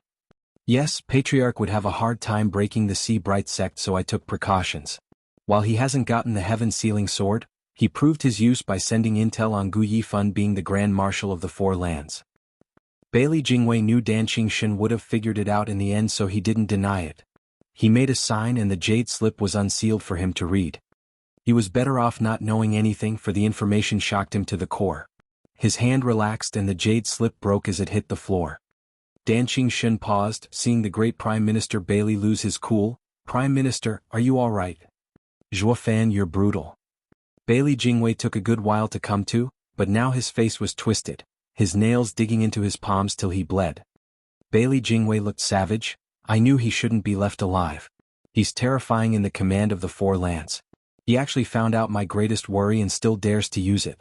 Ruthless, cruel, shrewd. Bailey Jingwei couldn't even finish from sheer outrage. He then barked, guard. Thump. A soldier rushed inside and on his knee. Prime Minister, orders? Attack. Right now. Bailey Jingwei shrieked, tell all men to attack the northern lands border and punch through them. Don't give me that. Prime Minister, but didn't you just order us to raise defenses? The men are doing it as we speak. Bailey Jingwei slapped him hard and cussed. When the hell did I give you such an order? I want you to charge now. Send every last man to the northern lands border and get me an opening. Yes. The soldier shook in fear then left in haste. Bailey Jingwei paced around the tent in great distress, like he was a different person from before. He has lost his calm and shook all over like a scared mouse. Today's the 9th day and that means Patriarch will attack tomorrow. His appearance will paint 100 million targets on him. If something happens to the Patriarch, Zhuofan, you son of a she-dog, damn you to hell. Tell the other 3 armies to get to northern lands right now. Bailey Jingwei roared at the first soldier. The man bobbed his head and went right to it, away from the Prime Minister's wrath. Bailey Jingwei was still uneasy, unable to sit on his chair as he was sweating bullets. The armies have invaded the lands for 3 days and they'll need that much time to return to the borders. Then they'll need 3 more days to use the teleportation arrays. 6 damn days. Will Patriarch be able to last the endless flood of men chipping at him for so long? Zhuofan, god damn you for making me do this. Bailey Jingwei roared like a madman. Dan Qingshen was startled, then he smirked. Prime Minister, did something happen? Nothing. Bailey Jingwei shook then gave him a look. He gnashed his teeth as he tried swallowing the fury. The foreign sword kings must never know Zhuofan is after the Patriarch, or they'll only make things worse. Zhuofan is a true mastermind with his devious plans. He now has me trapped without a single hope to fight back. At least I left a spy there to inform me, or else. Bailey Jingwei squinted, feeling a chill crawl up his spine. He's an abomination. Chapter 1055, Besieged. Chapter 1055, Besieged. Proofreader, Papatonks. Report. Bailey Jingwei flinched at this ominous word and his heart almost stopped. A soldier rushed inside to present a jade slip. What now? Bailey Jingwei's face twitched and felt like crying. He was scared things could actually get worse than they already were. The soldier sweated, unaware of his Prime Minister's worry. Prime Minister, the imperial capital is in urgent need of rescue. His Majesty makes an earnest request of military aid. Of the 3,820 cities, 565 have fallen. To make matters worse, the revolution is only gaining more ground. The city lords can't stop the flood. It's that desperate. Bailey Jingwei was shaken up. Does that mean the disturbance wasn't on a small scale but a full-blown riot? But who has such power in the central area? Wait, is it Serene Shores Trading? Bailey Jingwei's face twitched and turned savage with fury. Damn those merchants. After purging their base, the sudden vanishing of all their branches led me to believe they scattered like flies, when they were waiting for me to show my back. Humph, soldier, tell Winesword Immortal to lead his men back to quell the riots. Prime Minister, Winesword Immortal is deep in northern lands and requires 3 days at the least to return. Also, Dan Qingshin picked up on the clues and said, you just ordered them to teleport to northern lands, but the imperial capital doesn't have a moment to spare. Let's split our forces and settle the fires. Guard, stop the charge. We're going back to save the empire. Dan Qingshin had yet to finish before Bailey Jingwei cut him off. Wait. We can't leave, just charge. You must charge. Prime Minister, a rebellion is upon us. We must provide aid and quell it before it endangers the empire. Dan Qingshin tested, even if we split our forces with our defenses, we're sure to last a few weeks. It'll be enough for us to quell the revolution and make it back. Not to mention the other 3 armies are coming soon in just 6 days. We will hold out. You might hold out, but the patriarch can't keep a hold of his head. We're in a race for time where every second counts, where every moment might mean the death of the patriarch and the collapse of the empire. All that matters is for patriarch to survive, to keep hope alive. Everything can be regained even if lost in this moment. The empire may go in flames for all I care, but the patriarch must still stand. Zhuofan, you rotten son of a b dash. Bailey Jingwei crunched his teeth, shaking all over. Was all of it part of his plan? All of it is to stall me? That was no empty city tactic, but bait to lure the 3 armies away from the teleportation arrays and not provide timely rescue, earning him 6 days of peace. Then there's the Empire's insurrection, besieging me on all fronts. In 6 days I can pacify the Empire but not save Patriarch, which would still lead to its fall. And if I choose to save Patriarch, I won't break their lines in a mere 6 days, all while the fires rage in the imperial capital. Or maybe the revolution will cut off our reinforcements, hindering us further to delay the rescue. Either way, the game is lost before it starts. He crushed me. Bailey Jingwei went limp, falling in his chair with dead eyes. Prime Minister, what's wrong? Dan Qingshin held him. Bailey Jingwei looked bleak and in despair. He played me from the very beginning. The board is out of my control. I never dreamed my greatest advantage had become my downfall at that guy's devious planning. Zhuofan. Bailey Jingwei wailed, filled with denial and regret. Achoo. Zhuofan sniffed in Si Brightsek's main hall and then shivered. Ling Yuntian smiled. Sir Zhua, did you catch a cold perhaps? Since when does a cultivator catch a cold? Zhuofan rolled his eyes. My ears are burning. That Bailey Jingwei punk must be cursing me, humph. The others chuckled, with Murong Lai praising. Only Sir Zhua could call a genius like Bailey Jingwei a punk. Sir Zhua's plan is ingenious and praiseworthy. Reports are coming from the front line saying Bailey Jingwei flipped out, ordering to storm our defenses. He must have known about Sir Zhua's plan and gone insane, ha. He's reacting already? Zhuofan paused, then nodded with a smile. I see. What? I see there's a spy among you? Zhuofan gave them a deep look. They all cried out, how can Sir say that? Bailey Jingwei fell for my first 2 tricks and still followed my expectation until my 3rd one. But how did he find out about it so fast? And I also made sure to light the empire on fire. He should split his men to save it. Even if he guessed my intentions, still having doubts, he'd never ignore the empire in peril.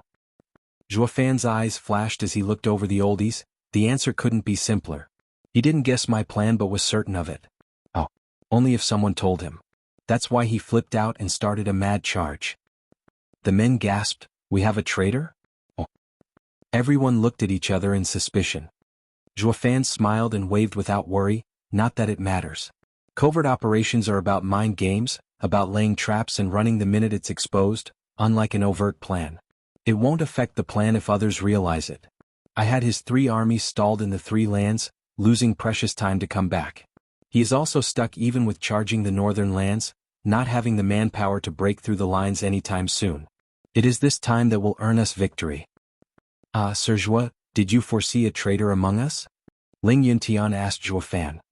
Zhuofan nodded. Si Brightsek's barrier is strong, something I'm sure Bailey Jingwei knew beforehand since he planned to attack it at some point. Spies are a must in wars, which is why I foresaw a spy among us. That's why I didn't tell you nor explain my orders in detail. Now it won't make a difference because the enemy is stuck in my trap, haha. Sir Zhua is godlike.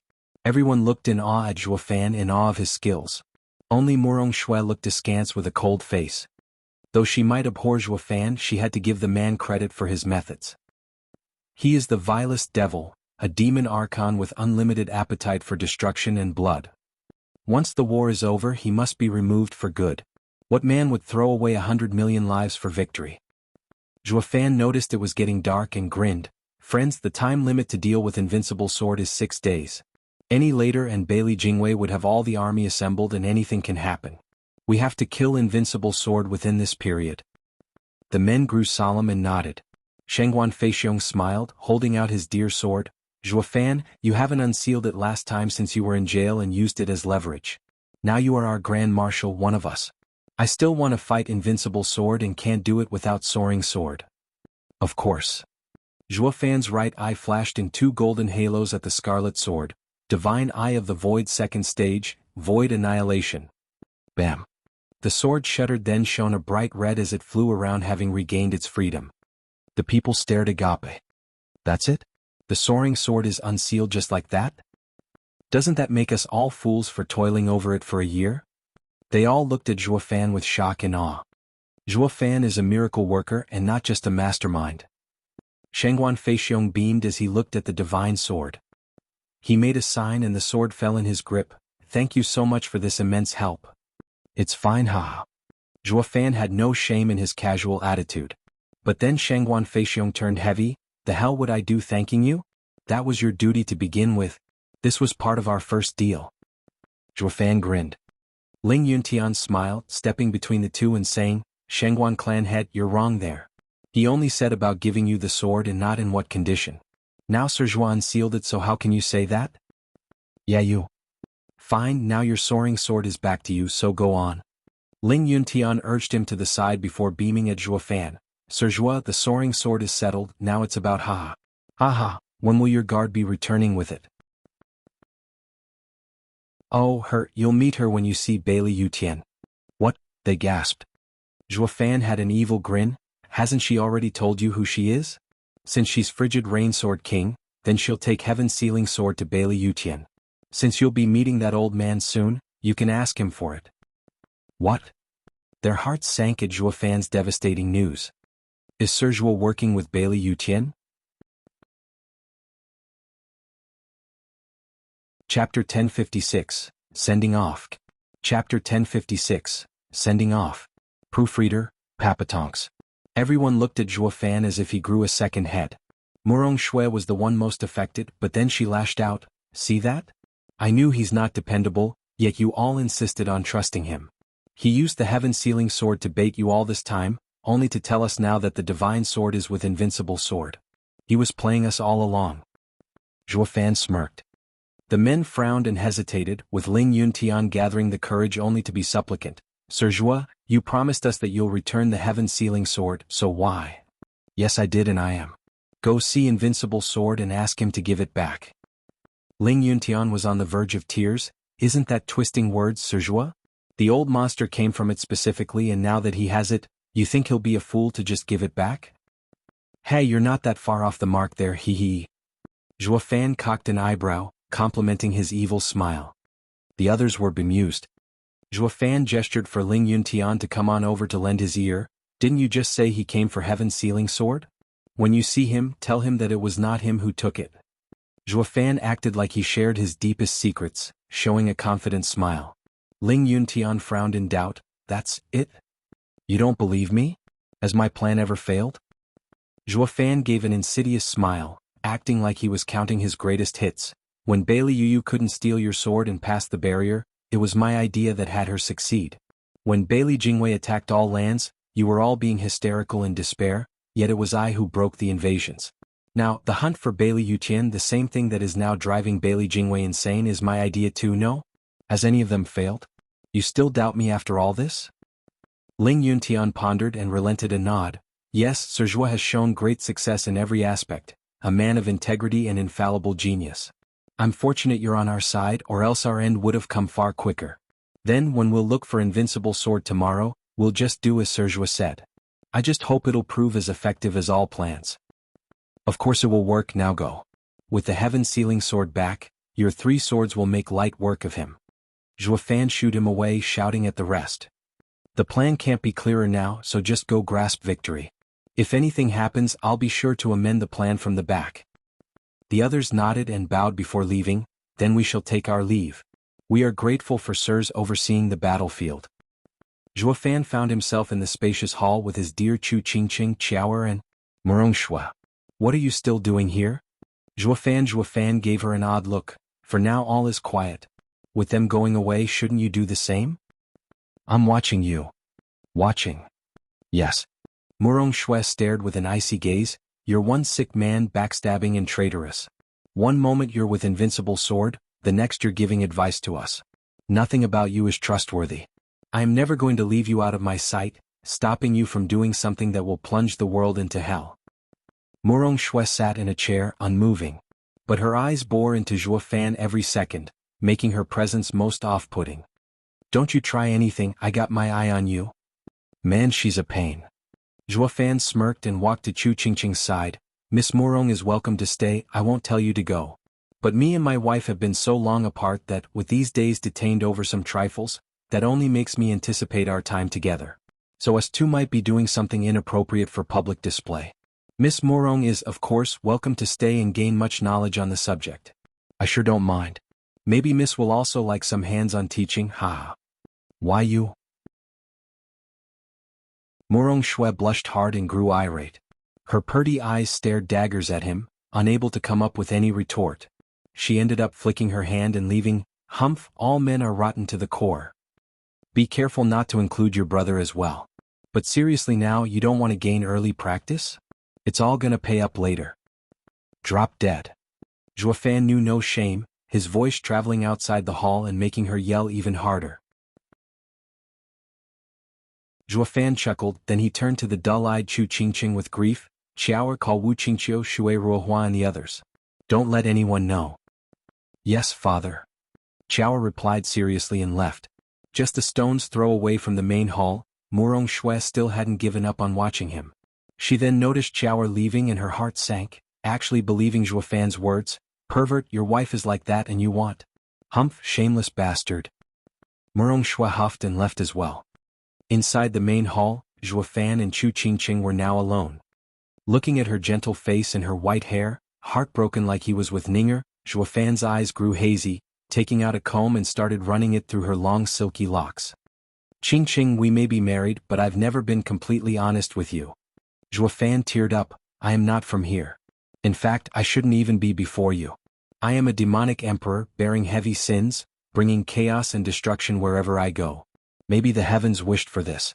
Ning'er suffered and now you. I knew pain would be coming and wanted to distance myself from you, but why did you still have to take the same path I treaded? Ah no, you have far deeper feelings for me than I had for Ning'er back then. I at least did not lose my mind. I just can't fathom what these bloody executioner hands did to deserve your love. The comb trembled in his hand, his voice heavy. I have lived 2 lives, yet never had anyone wishing to stay with me with all their heart. First was Ning'er, but she no longer remembers me. I felt my heart torn in two, but I was glad for her that she would no longer suffer any longer. The second is you. You forgot me as well, but I feel such a deep pain in my heart.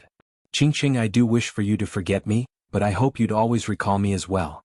Qingqing, tomorrow I'm going to the North Sea and might die. I hope that you'll remember me before I go. I know that this might cause you pain once more, but I'm selfish and really hope that I am not just a passing phase in your heart. I do. The comb stopped and he kneeled before her, resting his head on her knees, choking with emotion and shaking all over. Whoosh. A breeze ran through the white hair as Chu Qingqing's eyes teared up as well. Her fair hands trembled and lowered her head, looking at the shaking figure she hadn't seen for 5 years with a gentle gaze. One hand reached and touched Zhuofan's head. Brother Zhua. Chu Qingqing shuddered at the sudden interruption and her hand returned to its position, the light in her eyes fading once more. Zhuofan got up and strained himself to appear casual as Wu Qingqiu, Yilin, Shui Ruohua and everyone arrived in the main hall. Behind them was Qiaoer. Wu Qingqiu cupped his hands. Brother Zhua is now the Grand Marshal of our lands. We wanted to see you for days but couldn't. What could have had the Grand Marshal summon us? Ha, Brother Wu, what's this about Grand Marshal? We're all friends here. I only have a small request. Brother Wu, don't forget you lost our bed in the dungeon. You owe me a favor. Ha, so that's what it is. Brother Zhua wants to cash in so soon? Wu Qingqiu laughed. Sure, Brother Zhua, I'll be sure to do all I can to fulfill a brother's request. The others nodded as well with shining eyes. Helping Chu Qingqing stand, he went to Shui Ruohua, and Zhuofan said earnestly, "Northern lands is fraught with danger. Help me take Qingqing back to western lands. The three attacking armies should now be in full retreat, so you can use the teleportation array to return to Double Dragon Manor. It's the safest choice." Chapter 1057, 10th Day. Chapter 1057, 10th Day. Proofreader, Papatonks. "We shall follow Brother Zhuo's order to the letter." Wu Qingqiu replied on the spot, "The question now is when?" "Immediately. Even if we're in the Sea Bright sect, war will be coming soon and it will no longer be safe.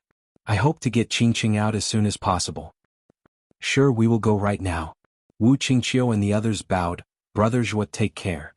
"Take care." Zhuofan cupped his hand as they took Chu Qingqing away. But she shot her hand to clutch Zhuofan's, her grip strong. Zhuofan's eyes shook with hope. "Qingqing, you're awake, ugh." But those empty eyes reflected his downcast face. "Zhuofan, it's just Qingqing's instinct. She'll need more time for her mind to recover." Shui Ruohua sighed and spoke morosely. She then took Chu Qingqing's hand to leave, but the grip on Zhuofan's hand only tightened, her fingers digging into his skin and drawing blood. Zhuofan didn't even register the pain, his gaze always on Chu Qingqing as he spoke in a heavy tone. "Qingqing, I'm doing this to keep you safe. I will come back to you, I promise." Chu Qingqing shook, but it was clear Zhuofan's promise eased her heart as her grip eased. Shui Ruohua quickly took her hand back. The others finally relaxed and bowed to Zhuofan once more before leaving with Chu Qingqing. Yi Lin had vowed again and again that he would definitely make sure sister-in-law would be safe and sound. Zhuofan smiled, feeling relieved to leave her in their care, having complete trust in them for already looking after Chu Qingqing for the past 5 years. Zhuofan gazed at the sky, and noticed dawn was just around the corner. Zhuofan said, "Everything's ready, Qiaoer. Let's go as well." "Where?" "North Sea." Zhuofan's gaze was set. Qiaoer asked, "Father, aren't you leading the Four-Land Alliance? What are they going to do in case of an incident?" "Let those clowns deal with it." Zhuofan's eyes shone and smirked. "When two fight, the third party wins in this stalemate. Central area and the Four Lands are of similar strength. They would kill until they dye the skies red and cover the earth in corpses, with neither side coming on top. When we return from the North Sea, we will find the world has changed overnight. Our power will also expand in these circumstances, patching up our way to the top once more, haha." Zhuofan flew towards the North Sea shore, with Qiaoer smiling behind him. In the glorious light of a new day's dawn, the father and daughter began their journey. What of the Sea Bright Sect's barrier, one might ask? Nothing of it, since Zhuofan's apocalyptic thunderflame could poke a hole in it. Especially since the heaven-sealing sword was conveniently removed, making the barrier so much weaker. It was simply a joke for a man of his caliber. While they were out hiking, the same joke, it would seem, applied to one other person far better than to Zhuofan. Rumble. Thunder cracked the sky as purple lightning exploded in 1,000 branches. The barrier of Sea Bright Sect cracked like eggshells, bringing fresh sea air into the sect, or maybe doom. The purple lightning formed thousands of swords waved up above, looming dangerously over the sect. Even Genesis stage experts felt numb under this sea of purple. Their breaths faltered and their immense yuan qi slowed down to a trickle. Mere pressure was enough to bring the sect to its knees, such was the power of the purple curtain. The leaders of the Four Lands came out to see what was all the ruckus, to gasp in fear and despair. "I Invincible Sword is here." Invincible Sword now?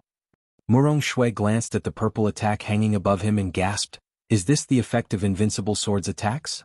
It's so much more terrifying than my brother's. How is he still human?" Murong Lai gripped the golden burning longsword, but his brow was soaked. "Invincible Sword is no human, or he wouldn't be anything great, humph." The others gave a weak nod, with some even faltering back. Such was the might of Invincible Sword, dreading his coming before even meeting him. Not even the highest power in other lands could fight the fear. Boom! Explosions rang everywhere, followed by savage winds and wails of demise throughout the Sea Bright Sect. Blood sprayed so high it reached the heavens, mixing with the purple lightning and turning the world of mortals into a hellscape. It sapped any bit of courage one might have. The winds then made sure to bring the stench of blood to every corner of the sect, completing the carnage. Sect leader, Invincible Sword has come with 5 sword kings and 10 disciples. He broke the barrier and is slaughtering us. Whoosh. A bloody elder arrived in a panic, howling with grief. We've already lost tens of thousands of experts. Please save us, sect leader. Ling Yuntian was distressed as well, turning to the others. Ling Tian, Murong clan head, exalted double dragons and everyone else, we set ourselves on killing the old monster with numbers and now he came to us himself. We'll do as Sergio planned. We'll go meet him and stall for 2.5 lands worth of men to come from the front lines so we can finish this. Yes. The other cupped their hands, though hesitation dominated still. Talking was one thing while putting it into action was another. Ling Yuntian didn't look too confident in this joint slaughter, turning to Murong Shui, Miss Murong. Sect leader Ling, I'll do everything in my power, whatever it may be. Then go look for Sergio and ask him what to do now that the invincible sword is here. Go ask him? Murong Shui's face fell. Murong Lai glared at her and snapped, Shui, there's no time to argue. We need Sergio's cunning tactics. We'd go ourselves but we need to go join the fight. Stop being a child and do this for the sake of everyone else. Murong Shui huffed and grumbled but she knew her priorities and flew for the main hall. As for the leaders, they shot in frantic haste at the devastation with a grave expression. Whoosh. Murong Lai, Ouyang Ling Tian and the rest soon met with 16 people walking without a care. In front were the 5 sword kings, looking icy as they dolled out death, uncaring and unfeeling. Be it a building, barrier or some venerable coming to stop them, they all replied the same way, flicking their hand and sending thunderous explosions that tore everything to pieces. All while their casual trek through the enemy base went undisturbed, like they were a bulldozer. Behind them was a tall elderly, imposing and confident, looking down on the world with none wanting to get near him. He acted like he was on top of the world. The only option was join him or perish. Even the mighty sword kings were giving him ample respect and did his bidding. It was none other than the best of the best, the invincible sword. Behind him further were 10 juniors who came out on a sightseeing trip to see the world, keeping their heads low behind the old man and doing nothing else. Not like they needed to, since the path was being cleared with terrifying efficiency. Chapter 1058, One Sword vs. 3. Chapter 1058, One Sword vs. 3. Proofreader, Papatonks. Go. Murong Lai swallowed hard as he and the rest felt their spine tingle. Everyone, there's only 16 of them, with 10 being kids. But why then do I feel like the whole central area is bearing down on me, like an endless army coming for my life? Isn't the invincible sword a one-man army? We wanted to keep this moment for later but he came knocking on our door. No matter how feeble we feel, we have to do this regardless. Ling Yuntian glanced at Ouyang Lingtian, straining to speak. Go Lingdun, do as Sergio said and get the heaven-sealing sword back. Why don't you go die instead? Ouyang Lingtian's mouth twitched, his heart sinking, but still shot for the invincible sword. Murong Lai, like a good friend, held the decimating sword as he followed. Brother Ouyang, I'll join you. The others followed in silence. Whoosh. The highest powers of the 4 lands gathered before the invincible sword, blocking his path. The sword kings halted their destructive stroll as well, yet gave these oldies supercilious looks. You have some nerve trying to fight patriarch, insignificant bugs. Murong Lai knew too well how strong the invincible sword was. What came as a true shock, however, was finding out what invincible sword was holding, their fear mounting because of it. He was not holding the sundering sword. He was so strong without even the help of a divine sword, so how much of a monster would he be then if he wielded one? It's been ages since I saw this old coot, and I see he's gotten stronger still. Is there no end to his growth? Murong Lai and the others felt like crying. They say he has the power of a land, but now I fear he's almost as strong as 2. Would it still be possible to gang up on him with 2.5 lands of soldiers? Will it kill him? The hopes of everyone reached rock bottom. Invincible sword looked smug as always at the top of the world. I've been in northern lands for many days now and should have at least pay your sect a visit. Alas, that child Jingwei had me wait for a bit longer and prepare you a nice surprise. That's why I waited even though you all lost your heaven-sealing sword, only showing up now. I haven't scared you, have I? Ha ha ha. Bailey Yuqian laughed, shaking the skies. The sword kings looked smug at their dreaded looks. The leaders clenched their fists and just sweated. Thank you, invincible sword. Ling Yuntian bowed with a forced smile. Your name shocks the world. There's no living being who hasn't heard of your might. My sect is filled with boundless honor with your visit. If it were just to say hello, there was no need to fight your way in. We would have gladly welcomed you. Why must you steal our divine sword and barge in, lowering yourself to such petty actions? I'm afraid it will make others mock the mighty invincible sword, staining your name, ha. Invincible sword's eyes flashed with anger. Bali Yuyu stepped forward with a glare. Ling Yuntin, you dare insult my patriarch? I'll put you in your place here and now. Bali Yuyu exploded with power and was ready to strike. Ouyang Lingtian rushed to protect Ling Yuntian. But Ling Yuntian didn't care. Miss must be frigid Rain Sword King of the 9 Sword Kings, right? Ah, nice to meet you. Wasn't your act of stealing our sword 10 days ago under the Invincible Sword's orders? While I have nothing to say if Miss denies it, you are still under the Invincible Sword. Anyone could guess that your actions were sanctioned by the Invincible Sword into playing thief. You, Bali Yuyu flared, but the Invincible Sword cut her off. Yuyu, get back. Bali Yuyu gnashed her teeth, her stare boring into Ling Yuntian. Alas, she had to give and fall back. Ling Yuntian turned to the Invincible Sword with a bow. Sir runs quite the tight ship. I take my hat off to you, having them cater to your every whim, ha. Sect leader Ling, and what's that supposed to mean, that I'm a thief? Bailey Yuqian squinted. Ling Yuntian spoke, you're not? Then isn't the heaven-sealing sword on you right now? While it is, a divine sword always finds its way in the hands of the able while slipping from those unworthy. If you can't keep it, you lose it, just like your precious sect, the Invincible Sword chided. Ling Yuntian nodded. True, the weak can't hold a divine sword, bound to lose it at some point, and it's only their fault. Although this and that are different. We're all practitioners here, and my sect is willing to accept the loss of the divine sword in open combat with Sir. Yet you use tricks to get it from our sect. Haha, it can either be that your cunning mind is sublime, or that we're just too naive to fall for it. Be that as it may, Sir's name will take a plunge either way. The ignorant might even say you feared us holding the heaven-sealing sword, resorting to trickery than open combat. Is that all the mighty invincible sword amounts to? Guess you're only as strong as our sect to resort to stealing. Ha ha ha. The invincible sword narrowed his eyes into slits, his face darkening by the second. You're saying I can't take your divine sword in open combat? Humph. The invincible sword huffed. Every time I come for a fight you do nothing but cower behind your shell, or the divine sword would have long been in my hands. What would have been the use of tricks then? Yeah, though we refused your challenge since we enjoy peace and quiet and not chaos. Nonetheless, stealing our sword is quite a heavy stigma. All right. Invincible sword cut the air with his hand, and then his palm flashed to reveal an icy blue longsword. Everyone gasped. Invincible sword then threw it. Ouyang Lingtian moved fast and reached out to have the divine sword fall in his grip once more. You now have the heaven-sealing sword, but only temporarily. With your broken barrier you can no longer hide. You can't do anything even with the divine sword but keep it warm for when I take it. Then any complaints you have will be moot. Ling Yuntian bobbed his head. Of course, the invincible sword is indeed direct and frank, the best in the world, ha. Ling Yuntian laughed, then turned his head. Serge's appeal to ego plan is a success. This coot got the heaven-sealing sword yet gave it back. Now we have 3 divine swords, bolstering our chance of success against this obnoxious monster. The men nodded, the 3 divine swords pointing at the sky. Gold, red and blue flashed from them and shot into the heavens. Boom.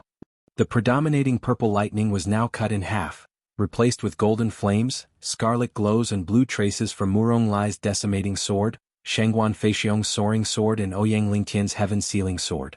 They used their power to wrest control of the heavens from the enemy. The Sword Kings frowned, glaring at them. These rotten bastards actually used mind games to fool Patriarch. How revolting. The invincible sword didn't care, glancing at the half-lost skies with a grin. 3 swords against 1 should be impressive. I'm thrilled that yours truly can enjoy fighting 3 divine swords, ha. Bailey Yuqian flicked his sleeve and a crackling long sword appeared in his hand, pointing it at the sky. The sky exploded as even more purple lightning boomed everywhere, overtaking the previous losses, swallowed by the flood of lightning. The golden flames, red glows and blue streaks couldn't hold on at all, torn to pieces. The skies were dyed purple once more. Murong Lai, Shangguan Feixiong and Ouyang Lingtian shook and coughed blood.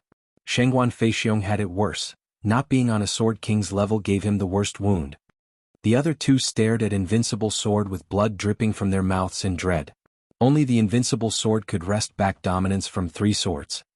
This monster is too damn strong. Chapter 1059, Rescue. Chapter 1059, Rescue. Proofreader, Papatonks. Father, are you certain the sea demon they all talk about is CAO? Yes, the way it's been told, there's no way it's just a simple spiritual beast. It must be a sacred beast. But the North Sea is so big. Where do we even start? In the open waters, one man and one child flew about, looking all over the place for something other than water and more water. Xiaoer had to express her doubts about this ineffective solution. Zhuofan's eyes shone. Someone once told me that the world has 3 forbidden areas where any mortal will die: Lightning Canyon, Fire Pit and Ice Mountain. They appear on and off across the world with no fixed location. These areas are prisons for the sacred beast. Lightning Canyon holds Qilin, Fire Pit holds Dragon Ancestor, so that leaves Ice Mountain being another prison where a sacred beast is. But because the prisoners wore down at the barriers of the prisons for ages now, the Dragon Ancestor managed to relocate to Ultimate Clarity Sect, so the CAO must have done the same in the North Sea. Just from hearing Ice Mountain, it's easy to tell the entrance has to be extremely cold. With my sharp senses, we're going to find it for sure. Xiaoer nodded as she flew by his side while looking for anything out of place. Zhuofan honed in on his senses, probing for anything truly cold, far colder than the icy waters of the sea below him. Rumble. A loud thunderclap exploded behind him. Zhuofan paused and looked back with a gasp. The sky behind them was now a sea of purple, tearing at the sky and bringing doom to those below. It was the Sea Bright sect, the same place they were at just a while ago. Purple lightning, how come the invincible sword came out so soon? Zhuofan's brow shook, then he flew back at once. Xiaoer was startled. Where are you going, father? I need to see if your mother left safely. If she's stuck there, Zhuofan's eyes shone coldly, we'll have no choice but to face the invincible sword ourselves. Zhuofan sped up, his figure gone from here. Father, wait for me. Xiaoer cried and rushed to catch up. But then she felt a chill all over and looked around bemused. Why is it getting so cold all of a sudden? Rubbing her shoulder to fend off the biting chill, Xiaoer glanced about but at the calm waters. There was no wind and the sun was still up. She just shook her head with a chuckle. I must be feeling things. But this North Sea sure is cold. Xiaoer rushed after Zhuofan, leaving as well. Mere moments later, the calm sea shifted, thick mist blew in, just like after a heavy rain, and covered everything in a blink of an eye. A cold like no other swept the surface of the sea, freezing it on the spot. The thousands of life forms in its waters were unable to even budge, frozen stiff among the ice. 2 huge light sources suddenly came from deep in the mist, one looking bright while the other dimmed. What's that noise? Are humans fighting? Far from the thick mist were constant booms echoing about, making the rumbling voice inside cackle. That vile race only knows how to look for more reasons to kill itself off. Their own fellow people slaughter until everything turns red. One moment they asked me for permission to go out to sea and the next they're killing each other. Ah, great, perfect. Since neither side can stand the other, let me give you a hand and swallow you both, hi hi hi. A creepy laughter echoed out from the fog as it drifted swiftly, going towards the Sea Bright sect. The waters turned ice wherever it passed in an instant. With it came the shuddering and haunting voice of a demon. I open my doors to you, welcoming you to become dessert, hi hi hi. The Sea Overlord was coming to shore. In the Sea Bright sect, the invincible sword was showcasing his unstoppable power against the other sword wielders, taking control of the skies and striking terror in the hearts of men. He looked at everyone with nothing but disdain, while the other Bailey experts held their heads high and mocking the enemy. See that? That's the Patriarch's power right there. What are you yokels going to do about it? Ling Yunqian's face fell, his team sighing heavily with worry as they watched in sorrow. The 10 juniors aside, Bailey Yuqian was sufficiently monstrous alone that they together couldn't handle him, let alone the other 5 sword kings by his side. Ling Yunqian's heart sank as he looked around. We need Serge's mind now more than ever. What's taking Miss Murong so long to deliver one simple message? Children. Bailey Yuqian's eyes shone and shouted, scatter and have fun, but don't interfere with my enjoyment. Yes. The others cupped their hands and flew off into the sect. Now there was only the invincible sword against the other land's strongest. Murong Lai's eyes twitched. Decimating sword shook in his hand as he spat, like a true invincible sword. You even had the Sword Kings leave your side. You want to fight all of us all by yourself? Don't I have what it takes? Bailey Yutian mocked. More than enough. The invincible sword's power is too much for us to disregard. Ling Yuntian chuckled. But aren't you scared something might happen and you'd have no one to aid you if you send the Sword Kings away? The invincible sword's face twitched and he looked harder at him before laughing in his face. Sect leader Ling, you're still up for jokes? Accident? You think of yourself capable of giving me that? Invincible sword, don't get smart with us. All of us here are as strong as your 9 Sword Kings and we have 3 divine swords on top. A sudden incident might do you in. Murong Lai roared and pointed at him. The others were equally resentful, flaring their auras at him. The invincible sword couldn't care less, merely tracing sundering sword's edge as if in his own world. All bark and no bite. Show me what you're made of and not prattle me to death. As for 9 Sword Kings, humph, they're nothing but children making a scene. You think you can scare me with that? Ah, that's rich. People, he was our target to begin with. Now that there's no one helping him, it's the best chance we can get. Charge. With how nothing could ever earn the old man's respect, Ling Yuntian sent to the others, use his conceit to your advantage and make him pay with his life before he gets cautious and makes it harder for us. The others nodded and shouted as they stormed Bailey Yutian with their best skills. Decimating sword, decimating inferno. Whoosh. Murong Lai slashed and the golden sword exploded with flames at Bailey Yutian. The fire formed a sword wave that shot with such heat that it warped the air and even left black cracks. Soaring sword art, soaring skies. Whoosh. Shengguan Feixiong shouted and hacked with the soaring sword. The scarlet sword wave shot with incredible speed for its quarry. Heaven sealing sword art, world seal. Ouyang Lingtian was not one to be left behind. He waved his sword, devoid of the savage nature like the rest, but hiding an incredible force behind its subtle nature. The attack reached Bailey Yutian's side and was about to engulf him. The invincible sword found himself under attack from all sides, ultimate skill coming from the 3 divine swords. Chapter 1060, Oppressed. Chapter 1060, Oppressed. Proofreader, Papatonks. The 3 divine sword wielders each used their own swordsmanship. They had immense power, enough to even crush a Sword King, yet proved to be sorely lacking when up against the undefeated invincible sword. The exalted double dragons took this time to strike as well. With a dragon roar, a sword dragon fell from the heavens above and shot for the invincible sword. Eastern Land's 3 venerables, Northern Land's 4 Snow Peak elders and Southern Land's sword guardian venerables made their move too. The incredible and flashy display was not only amazing but also deadly and apocalyptic. All these powers converged on one old man standing there all by himself. As the string of explosions echoed out, it felt like the world would be torn asunder. Alongside their joint attack, there were many other great experts who sent out such force that not even the 9 Sword Kings together would survive. A land's army was bound to find itself crippled and blown to pieces too. But as the ruckus died down, thunder flared and retook dominance as it spread in every direction, blowing away the dust. The invincible sword was still standing straight, holding the sundering sword as he touched the ground, majestic and undaunted. There was not a speck of dust on him. His eyes were cold and sharp, his grin disparaging. Everyone gasped in disbelief. No way. All our attacks did nothing? The old monster is just outrageously strong. Ling Yunqian's face twitched, his heart shuddering. 3 divine swords and every top expert of the 4 lands couldn't even scratch him? How are we even supposed to kill him? Can more than 2 lands worth of soldiers do nothing to him? Ling Yuntian turned to the others. Bailey Yutian had gone beyond what was humanly possible. Not even the world's strongest joined together could hurt him. Their hearts sank in despair and remorse. Fighting the invincible sword was the greatest mistake. This freak of nature is too damn tough and strong. Clang. A sharp noise pierced their miserable thoughts. They flinched as they saw the purple lightning-streaked divine sword getting off the ground as he moved. The monster is about to attack. They all froze with sweat trickling down their brow.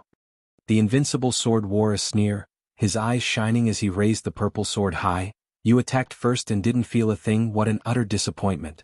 Letting you have the 3 divine swords is such a waste. Now then it's my turn.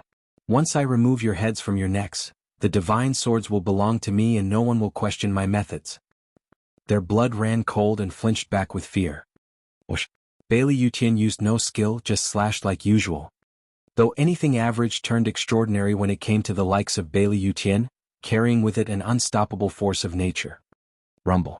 The immense power came for the four lands experts while the purple lightning above started striking down, following the sword wave and disintegrating anything in its path.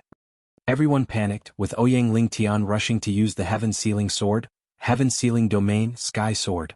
Unbreakable world, unbreakable sword. The heaven-sealing sword shook and unleashed a dim blue glow that surrounded everyone to keep them safe from the incoming attack. Humph, the heaven-sealing sword.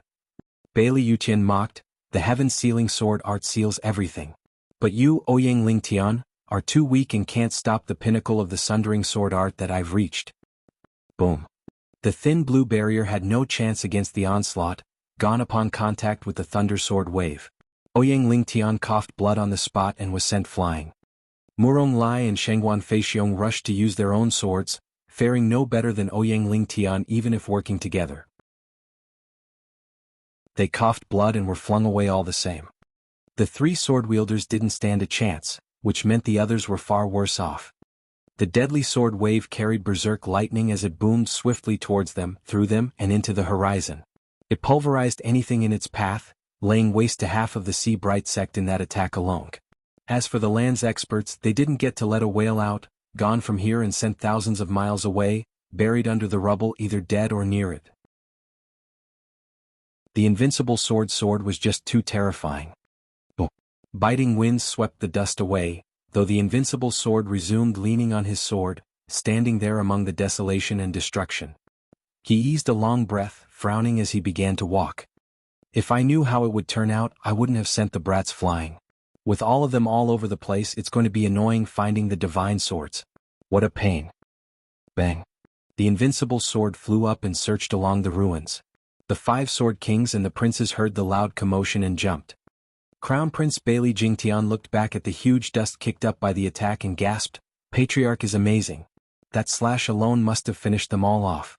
Brothers, the Patriarch is done with his fight, but he still wants to have one person dead.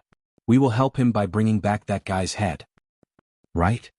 The others roared in agreement and sped deeper into the Sea Bright sect. The Sword Kings got busy as well, with only Bali Yuyu frowning. "Brother Lei, they're going right for him. We find him first and hide him, then we'll talk." Bailey Yulei's eyes flashed. If the Patriarch or anyone else finds him, he's dead. Bali Yuyu's eyes shone with resolve as she shot deeper in the Sea Bright sect.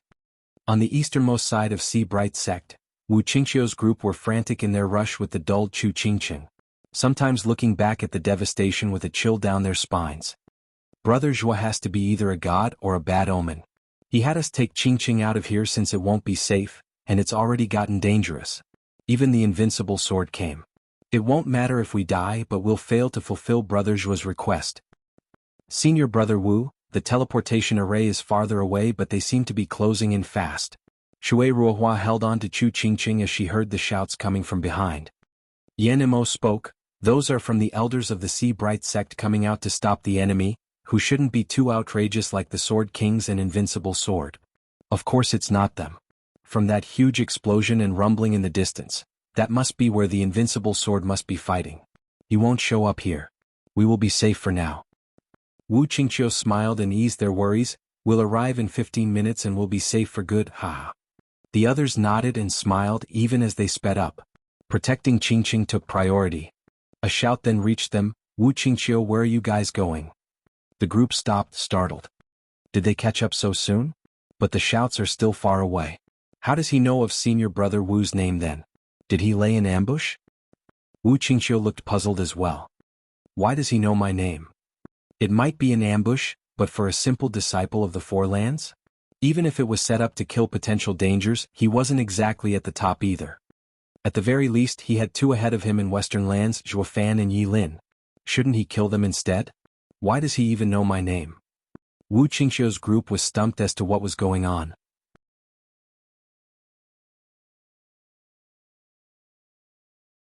Chapter 1061, Strongest in the Lands. Chapter 1061, Strongest in the Lands. Proofreader, Papatonks. Whoosh. A sudden figure landed before them, speaking in a harsh tone. "Where do you think you're going?" Looking for the toilet, Wu Qingqiu stiffened as he made an excuse on the spot. Then he noticed who it was and rolled his eyes. Ouyang Changqing, you almost gave me a heart attack. We thought the enemy caught up to us. Ouyang Changqing roared, it would have been far better if they did. Aren't you here to help northern lands? Now that we're under attack, suffering heavy losses, what do? You're running away. Humph, turns out western lands people are nothing but spineless cowards. Who says we're running? Wu Qingqiu pointed at Chu Qingqing. We were entrusted with the Grand Marshal order to escort Qingqing back to western lands. Also, none of us can do anything against the invincible sword. Ouyang Changqing gave Chu Qingqing's dull gaze a long look. I can relate with sending your beloved somewhere safe. Take her, there's a teleportation array up ahead. But could you tell me something first? Where is the Grand Marshal, Serjua? As a Grand Marshal, he must be in the main hall, overseeing the alliance. The hell he is. I'm just coming from there and there's no sign of him.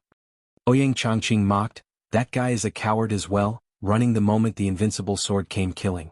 Sister Shui and I have been searching all over, but have found no trace of him. The others were shocked. No way. We just met him before dawn in the main hall, how can he be gone? Who knows, maybe he used the teleportation array first. Ouyang Changqing mocked, so this is the wimpy style of the best disciple in western lands. Yi Lin is way better by comparison. Now listen here, elder brother isn't like that. Say one more word and I'll beat you to a pulp. Reality has spoken yet you still cover for him? Besides, since the best disciple in western lands is gone, won't you inherit the title? What's not to like? When I earn something, I do it with my own two hands. I will give my all regardless of victory or defeat. I shall be the best in my own way and even if only second, I will never use such petty tricks to take the crown. Listening to you talk, oh young Master Ouyang, your best disciple in Northern Lands title doesn't seem to carry much weight. What's that supposed to mean? I have earned it in the most righteous. Ouyang Changqing and Yi Lin kept fighting and devolved into grabbing each other. Wu Qingqiu had to rush in to break them up. But what good would that do against the best seeds of their respective lands? The more the two talked back, the more heated became, on the brink of fighting it out for real. Whoosh! Murong Shui suddenly flashed over, looking stumped. What are you all doing? You're squabbling when there's destruction and war going around you? Sister Shuang. Ouyang Changqing eased up at once, afraid of giving the girl of his dreams the wrong impression. Sister Shui, you must believe me. I am a civilized man who always avoids brawls. They're just too crude and savage to understand reason. Murong Shui's face twitched and rolled her eyes. Like she didn't know this pompous fool for who he was. Civil you? More like a grandmaster in picking fights, who's only lived for so long thanks to his daddy. She promptly ignored him, choosing to talk to Wu Qingqiu. Where's Zhuo Fan? Do you know where he went? They all shrugged, unable to provide any help. Damn that demon, running away at the worst possible moment. Murong Shui gnashed her teeth and frowned. Ouyang Changqing played it cool. Sister Shui, he's just a rotten coward. I bet he ran off the minute he saw the enemy starting killing their way in. He's unreliable and I refuse to believe we can't fight without his rotten help. Haven't you always said he's filled with foul schemes and better stay away for everyone's good? Hee hee. Yi Lin flared, but Wu Qingqiu held him back from starting anything. It does ring true. He ran off after causing a scene just like with the Central Area's Serene Shores trading, letting others take the fall. Murong Shui pondered, then nodded, he's better off gone. I refuse to believe that my brother and everyone can't stand up to the Invincible Swords group without his vile methods. Miss Murong, you're just unbearably naive. Your brother and everyone can attack together all they want, but they'll never get to touch a hair on the patriarch's body. A condescending tone reached them, followed by 10 youths standing proud and confident before them. The leader was a man of sharp features and elegance, wearing a most disparaging smile he could muster, complementing the disdainful gaze. The hearts of everyone shook and even stung from the immense pressure. Expert. It was the unanimous conclusion they arrived at, no longer looking casual in the face of such danger. Ouyang Changqing as well grew grave, asking Murong Shui, Sister Shui, you know him? Who is he? Central Area's strongest junior, Sword Star Empire's crown prince, Bailey Jing Tian. Murong Shui's eyes shook, finding it hard to speak. He might as well be the best junior in the lands. Behind him are 9 princes, each stronger than the last. Bailey Jingtian chuckled, with the other princes joining in. Wu Qingqiu's face fell, his fists clenched and his heart heavy. We're just about to get Qingqing to safety, so how did such a deadly enemy appear? The usually playful and cynical Ouyang Changqing suddenly got excited, his fists trembling with eagerness. The best youth in the lands? Ouyang Changqing's eyes burned hot. Murong Shui, oblivious to his quirk, totally focused on Bailey Jingtun, said, "Crown Prince, what a strange coincidence to find you all the way out here. Best in the lands." Ouyang Changqing roared over her and shot straight for Bailey Jingtun, shouting at the top of his lungs, "Once I beat you, I shall be the best of the best, ha." Ouyang Changqing, don't be hasty. You're not his. Sister Shui, watch closely. I will prove to you how worthy I am of you. Murong Shui started, not expecting him to be so impulsive. Ouyang Changqing was deaf to reason, finding his lifelong dream right before his eyes, and had all the intention to grasp it. He charged right for Bailey Jingtian and unleashed a cold sword wave at the chest. Heaven sealing sword art, blood seal. Bailey Jingtian hardly cared, smiling, "The best in Northern Land's son? You're as bold as your father, I see, worthy of Senior Ouyang's teachings. A shame you're not the only inheritor of a great expert and not fit to touch me." Bam. The loud bang rattled the air, fluttering the clothes of the princes. Bailey Jingtian was still standing in the same spot, just like usual. Ouyang Changqing gasped, staring hard at the finger in front of him facing him that was flashing with purple lightning, another prince that stood by Crown Prince's side. This is impossible. The best disciple in the central area didn't have to step in, but another prince took my all-out attack like nothing? Ouyang Changqing was in complete denial of what happened. Only then Murong Shui's words sank in. The central area had 10 princes, with each as strong as the best disciple of any other land. Are you serious? Ouyang Changqing's eyes shook hard as he gnashed his teeth in indignation. Murong Shui and Wu Qingqiu's hearts sank. The strongest clan in the lands is just too terrifying. Even the young have the power to shake the lands. It seems like Bailey now got the best youth in the lands title as well. But where does Zhuo Fan fit in all this, I wonder? They were all hoping yet watching gravely as Ouyang Changqing, whose power they knew, was stopped before even reaching Bailey Jingtian. Whoosh. Just then, another figure appeared wrapped in golden flames, smashed for Bailey Jingtian's head. Chapter 1062, Vying. Chapter 1062, Vying. Proofreader, Papatonks. Following the draconic cry, golden flames exploded as a fierce power pushed down on Bailey Jingtian. The searing heat was so strong it twisted and singed his hair. The Crown Prince's brow shook, looking dead serious at the incoming golden flames. There's actually an expert among these bugs. He was just mildly surprised, still standing there without budging. Bam. The golden figure then found itself halted by a strong hand just an inch from reaching his target. The flames scattered on impact and revealed Yi Lin in his normal form. The one to block him was a buffed man, looking serious despite having blocked the attack. Not just anyone could stop the might of a half-sacred beast with just their body. It was truly incredible that the buffed man even trained his body to this extent. How does the Bailey clan have someone like him, able to withstand little junior brother's strike with his body alone? Wu Qingqiu gasped. The other Western Lands disciples were just as astounded. Only Murong Shui frowned. He is the second prince, Bailey Jinggang, forging his body since he was young in the Thunder Pavilion's lightning. He's so tough and strong that he only comes second to Bailey Jingtian. But no disciple in the world is better than him when it comes to raw power. The others turned to Yi Lin filled with worry for his sake. Yi Lin walked the same path of a strong body, but now had met his match. They weren't the only ones surprised, and Bailey Jinggang found Yi Lin a true freak. He was supremely confident in his lightning-forged body, having never failed him so far.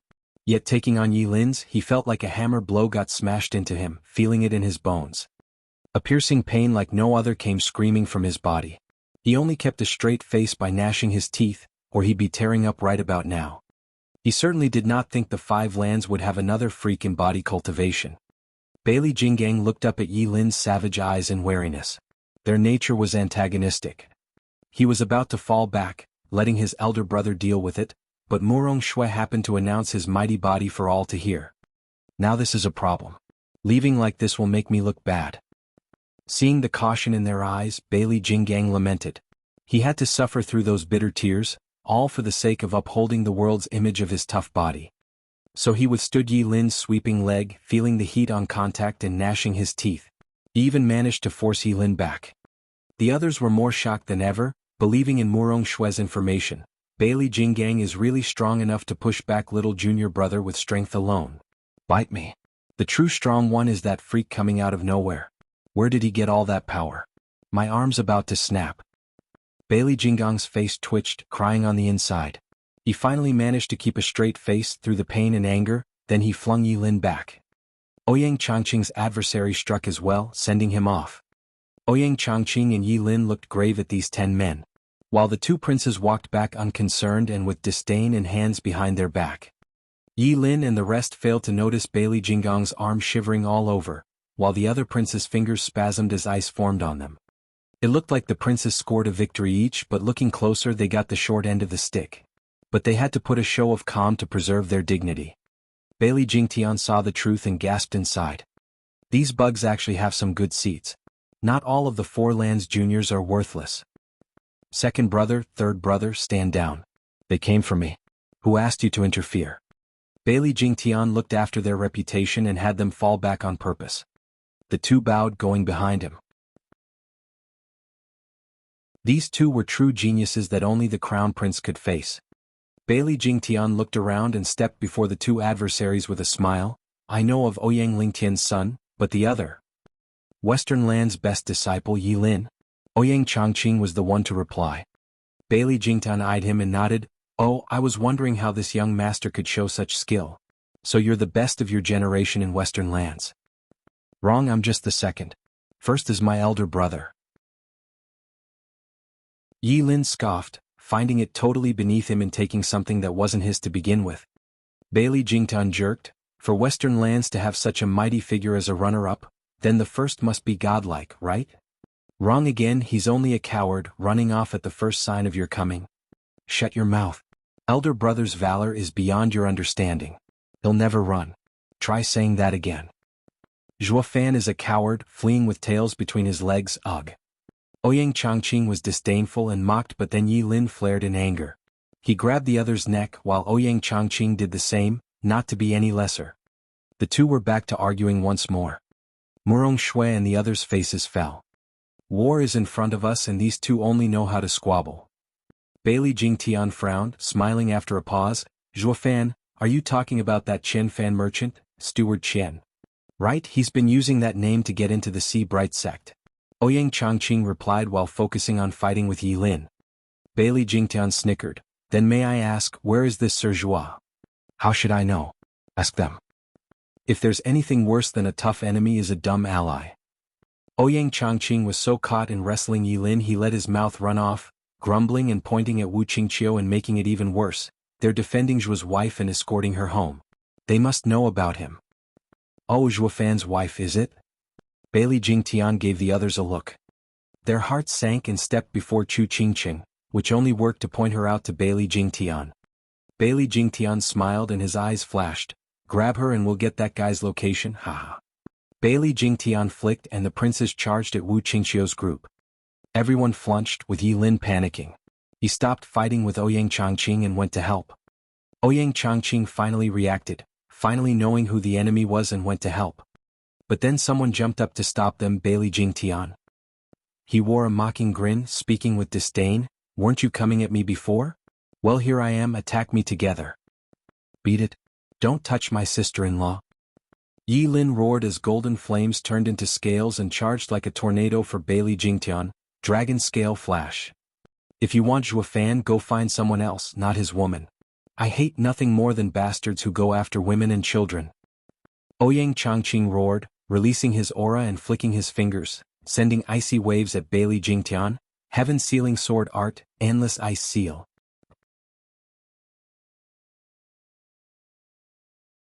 Chapter 1063, A Toss-Up.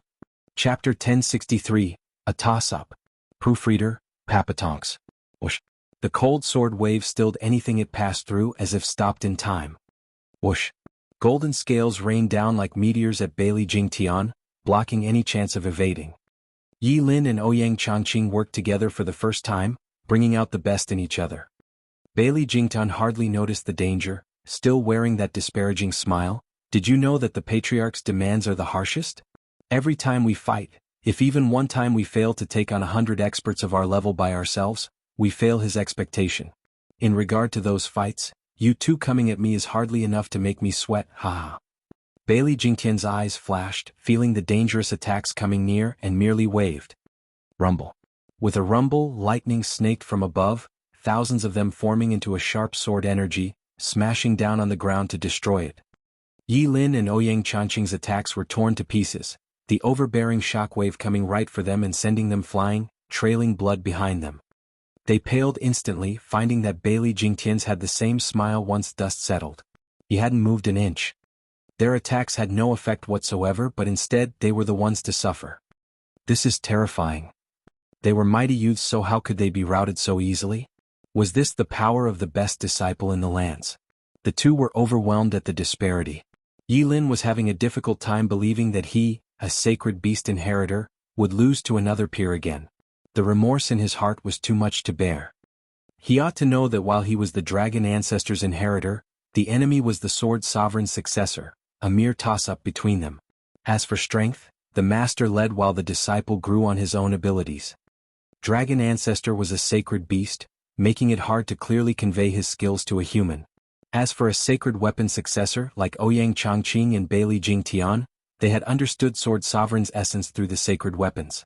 They were practically direct disciples of another human, making the passing of the techniques flawless. Yi Lin's defeat this time meant not the loss of Dragon Ancestor to Sword Sovereign.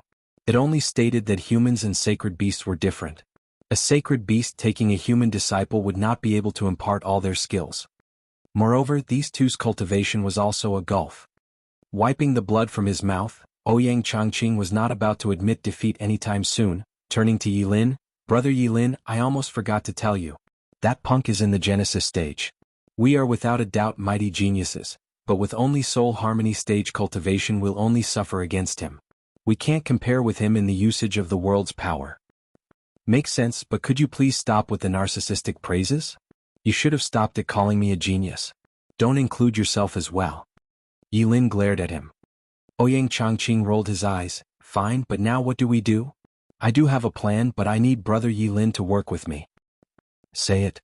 Remember our fight when the world's energy went berserk? I want to do it again. Seeing Yi Lin agreeing, Ouyang Changqing turned serious. I'll open a channel, guiding the world's energy into you, and you must bear with it. Even if you go berserk, all that matters is that you gnaw him to the bone. Yi Lin rolled his eyes. What am I, a dog? Even gnaw? Then again your idea has some merit. I'll be sure to do my best in controlling that power and unleash it upon him. That settles it. Ouyang Changqing made a sign, evoking heaven art. A great power suddenly gathered high above, turning into countless cold sword energies. Bailey Jingtan laughed. Haha, you're only borrowing power that's not even yours. It might work against an equal opponent, but nothing that can stop a true Genesis stage expert's world's power. You'll just have to wait and see. Ouyang Changqing shouted, Brother Yi. I got it. Transformation Fire Dragon King.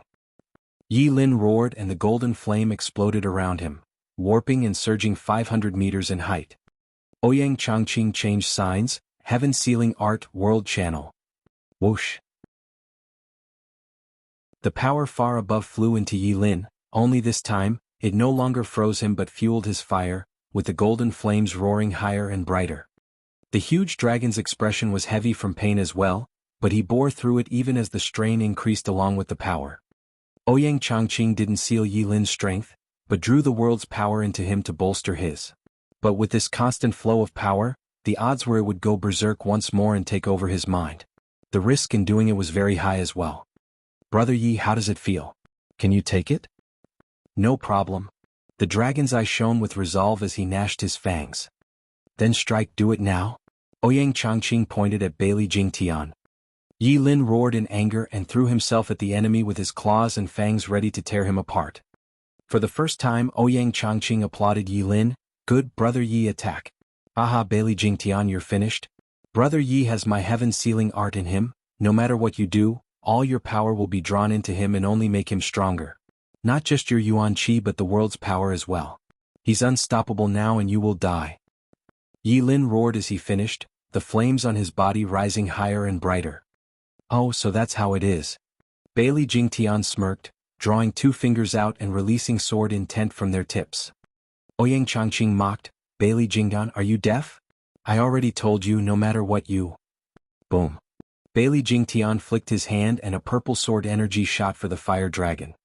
A bang echoed out at impact that forced the flames to explode and Yi Lin to cough blood as he himself flew out of the fire dragon. He was now looking deathly pale and blood flew from his pierced chest. The world's channel died naturally with the destruction of the fire dragon. Bailey Jingtian was still standing there with his smile. Ouyang Changqing gasped. That's impossible. Ouyang Changqing shook his head in disbelief. Dad clearly told me that once the world's energy goes berserk, only the heaven-sealing sword can seal it, so how? Bailey Jingtian mocked, your dad only told you that the heaven-sealing sword can do it? It seems he hasn't told you that the heaven-sealing sword art means sealing, while the sundering sword art means destruction. The 2 sword arts are in conflict, leaving victory in the hands of the wielder and their strength. By using the heaven-sealing sword art, no other power can break it, except the divine sword or the sundering sword art. In other words, you're suicidal if you think you can come at me with it when your mastery is weaker than my mastery of the sundering sword art, ha. Ouyang Changqing stood dumbstruck. The sundering sword is the heaven-sealing sword's bane? No way. Whoosh. In the middle of his daze, a sword wave ran through his chest. Ouyang Changqing spat blood and fell to the ground. He, the greatest disciple in the northern lands, couldn't even take a hit. Bailey Jingtian is terrifying, a young invincible sword.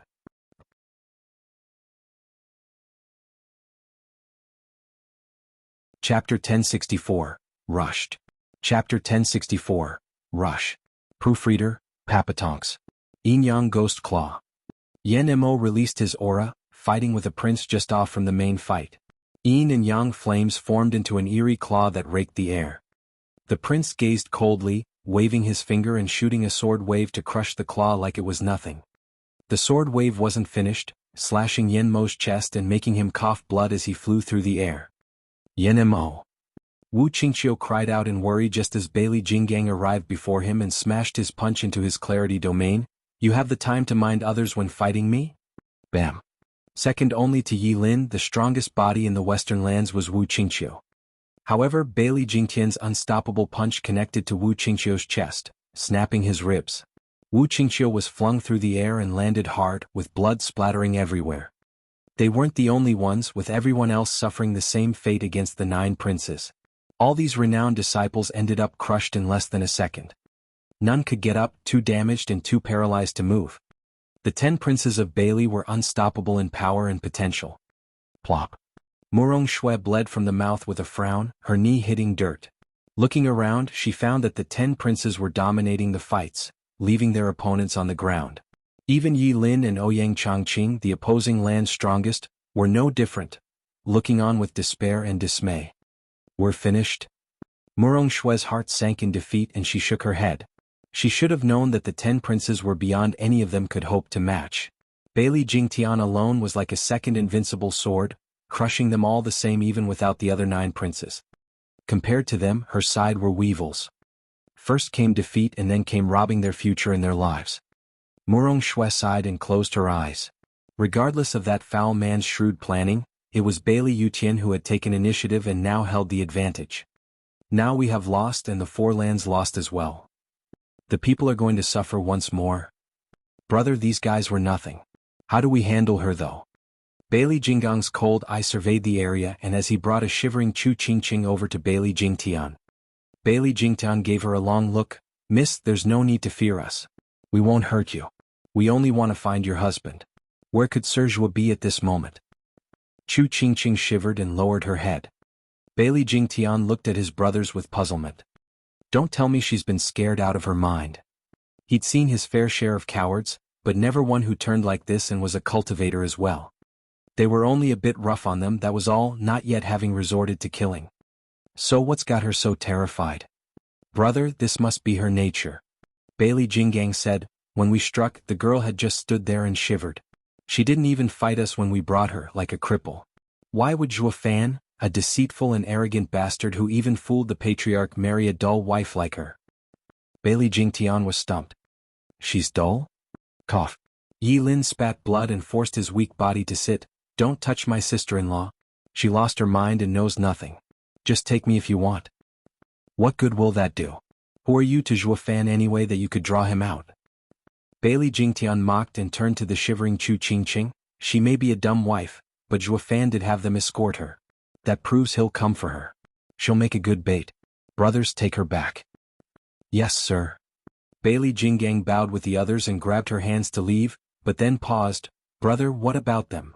They may be insignificant bugs now, but who's to say what the future holds? Especially those two having the potential of a sword king. Get rid of them. Bailey Jingyu's face was cold as jumped in the air. He drew 2 fingers and unleashed booms as his power shot from them. The people on the ground closed their eyes. The pride of Western lands was going to fall here of all places, away from home. Ouyang Changqing gnashed his teeth, roaring, I can't accept it. I've yet to marry Sister Shui. I've yet to be the best in the lands. I can't die, I won't. You? Become the best?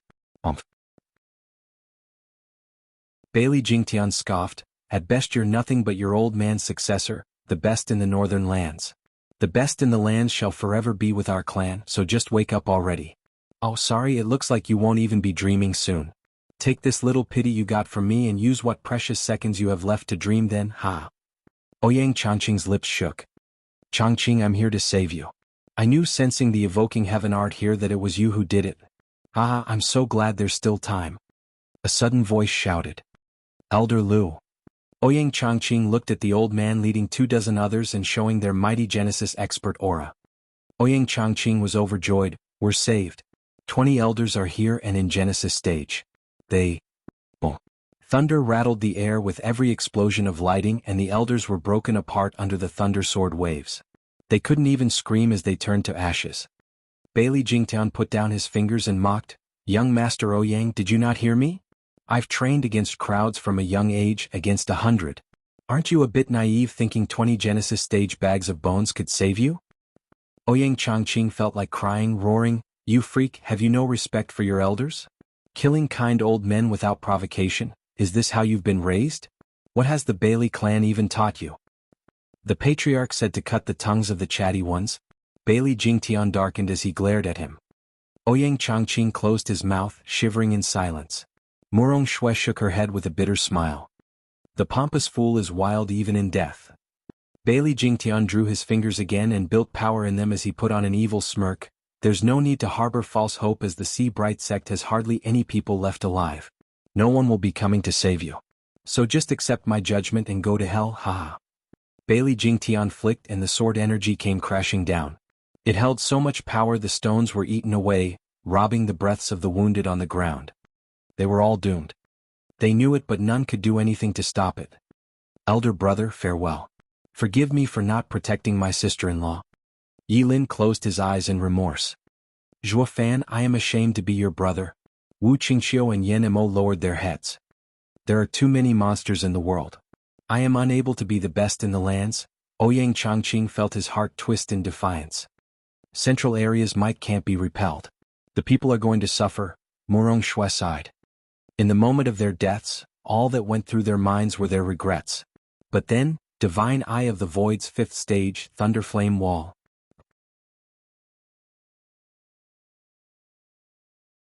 Chapter 1065. Who are you? Chapter 1065. Who are you? Proofreader, Papatonks. Elder brother. Yi Lin cried out and opened his eyes. The others were also excited as they looked on with hope. Zhuo Fan. Power shot in front of the sword wave and black thunder flames sprung to life in the form of walls. Bailey Jingtian got startled by the sudden development. But the deadly sundering sword art attack smashed into the flaming walls next. There was no sound, the sword energy was swallowed up as it made contact with the flaming wall, losing most of its power. Bailey Jingtian gasped in disbelief. What is going on? How did my sword energy suddenly get so much weaker? The first wall was soon exhausted and the sword energy now met with the second. This was where it got stalled for longer, not passing through as fast, getting its power cut off even more. Once the second wall was gone, the sword energy lost most of its power. As it arrived at the third and final wall, it faded away along with it in an explosion. Fierce winds blew around, showing a man with long black hair. The Bailey princes gasped, then grew excited. The patriarch wants his head. We just have to take it and make a name for ourselves. The princes were eager to get rewarded, including the crown prince. Elder brother. Yi Lin cried out, looking grave, "Forgive me, I failed you and didn't protect sister-in-law." Zhuo Fan's eyes shook and glanced at him before turning to Chu Qingqing, who Bailey Jinggang was still holding. His eyes grew icy as he stepped forward, ignoring everyone else. Murong Shui shouted, "Devil, what are you doing here? You're only dying with us. You can't fight them. Their leader is the best disciple in the lands, Bailey Jingtian. He's the next invincible sword." Zhuo Fan never paid her any mind, still walking forward. "Fine, since you want to die, go ahead. The sooner a devil like you dies, the better off the world will be." Murong Shui huffed after being ignored. Ouyang Changqing said, "Sister Shui, Bailey Jingtian is beyond strong like invincible sword, but Zhuo Fan did stop the berserk Yi Lin and he's the best disciple in Western lands. He should have a chance, right?" "None whatsoever." Murong Shui shook her head and huffed. Senior Ouyang explained clearly that he stopped it because his power clashed with the world's power. "I had also once fought him and he isn't anything strong. He needs to restrain the sundering sword art or he's only going to die against an expert like Bailey Jingtian." "Really?" Ouyang Changqing's hope hit rock bottom, speaking with misery, "And here I thought there's hope for us now that he showed up, but he's only showing off to die. What did I ever do to deserve this? Is there no real savior coming to rescue us?" Ouyang Changqing sighed and lamented his untimely demise. But then a weak laugh came. "Ha, young Master Ouyang, no need to fret. Our savior is right here. Who are you beseeching?" Ouyang Changqing turned to Wu Qingqiu and Yan Mo, seeing their conviction and confidence. "You guys believe he can save us? But Sister Shui." "Miss Murong." Wu Qingqiu ignored him and said to the girl, "You said you fought him once, but do you know his real strength? Acting sloppy and being serious are two things entirely." "Serious?" Murong Shui paused to think. "It's I who was serious though. You believe all my strength wasn't enough for him to get serious?" Wu Qingqiu shook his head. In the Double Dragon Manners gathering, demon scheming sect's disciples talked about how Brother Zhuo had always been laid back. He'll never lift a finger to do anything dull. Let me put it another way, did Brother Zhuo use his eye when he fought you? His eye. Precisely. Yi Lin butted in with immense confidence in Zhuo Fan. Elder brother's 70% of power is in his eyes. Since he hasn't used them on you, he was only playing. He's only serious when he uses them. When I fought with elder brother, his eyes never stopped flashing. In other words, he was only using a third against you and you still looked down on him. Murong Shui gasped as she frowned at Zhuo Fan. Are his eyes that amazing? He's such a great genius, yet a third of his power is only in his body? Ouyang Changqing turned to Zhuo Fan in haste, wishing to see the battle for the best disciple in the lands about to unfold. Hovering above and gazing down on the approaching Zhuo Fan, Bailey Jingtian smirked. "Chen Fan Zhuo Fan ha. How should I call you, I wonder?" "Whatever. Then Sir Zhuo." Bailey Jingtian smirked. "I remember the first time I saw Sir Zhuo and it left a deep impression. Even the patriarch got fooled by you. Sir's skills are sublime with none seeing through your bluff. Frigid Rain Sword King then came back and we knew the truth, that you're just at the soul harmony stage in strength yet you act like a sword king. We truly admire your calm and level-headed attitude as you put on your act. Sir, however, has conned the wrong people. Patriarch is outraged and wants your head, you see. That's why we're here. So, if it's not too much trouble, would you grace us with your head on a platter?" Zhuo Fan shook and stopped, looking up at Bailey Jingtian. "Who are you? Did we meet?" "I am Sword Star Empire's Crown Prince, Bailey Jingtian. I had a one-sided encounter with Sir along with Patriarch. Sir shouldn't be so quick to forget." Bailey Jingtian smirked with pride. Going down memory lane, Zhuo Fan closed his eyes. "Sorry, I don't bother with bystanders." "Sir, what's that supposed to mean? I even introduced myself." Bailey Jingtian's face fell. Zhuo Fan shook his head. "Should I remember you just because you stated your name? Thinking back, I often met with outstanding men, leaders of the Five Lands. You just said you were with Bailey Yutian, ha ha ha. Sorry, but the only one I recall is your patriarch who was before me. I didn't even commit the 5 Sword Kings to memory, let alone a pipsqueak like you. What can I do? I have too much important stuff taking my time that all the useless junk gets filtered out. Useless junk? Bailey Jinqian's face twitched. Sir Zhua, you're being too condescending. Zhua Fan shook his hand, mocking, I have my standards in anything I do. There's 2 kinds of people the way I see it, enemies and friends. Which I wonder, are you? Enemy? Zhua Fan shook his head. You can't mean friend, for Sir Zhua will be most wrong. Oh no, you needn't worry about which. Zhua Fan looked at him with a taunting smile, since you never registered to me. I told you I don't waste my time with bystanders. So, who are you?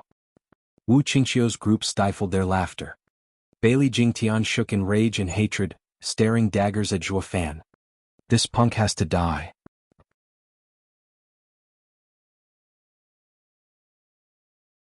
Chapter 1066, A Punch's Dominance. Chapter 1066, A Punch's Dominance. Proofreader, Papatonks. A pretentious fool who only knows how to act and deceive is now unmasked yet still insists on sticking to his role to the end?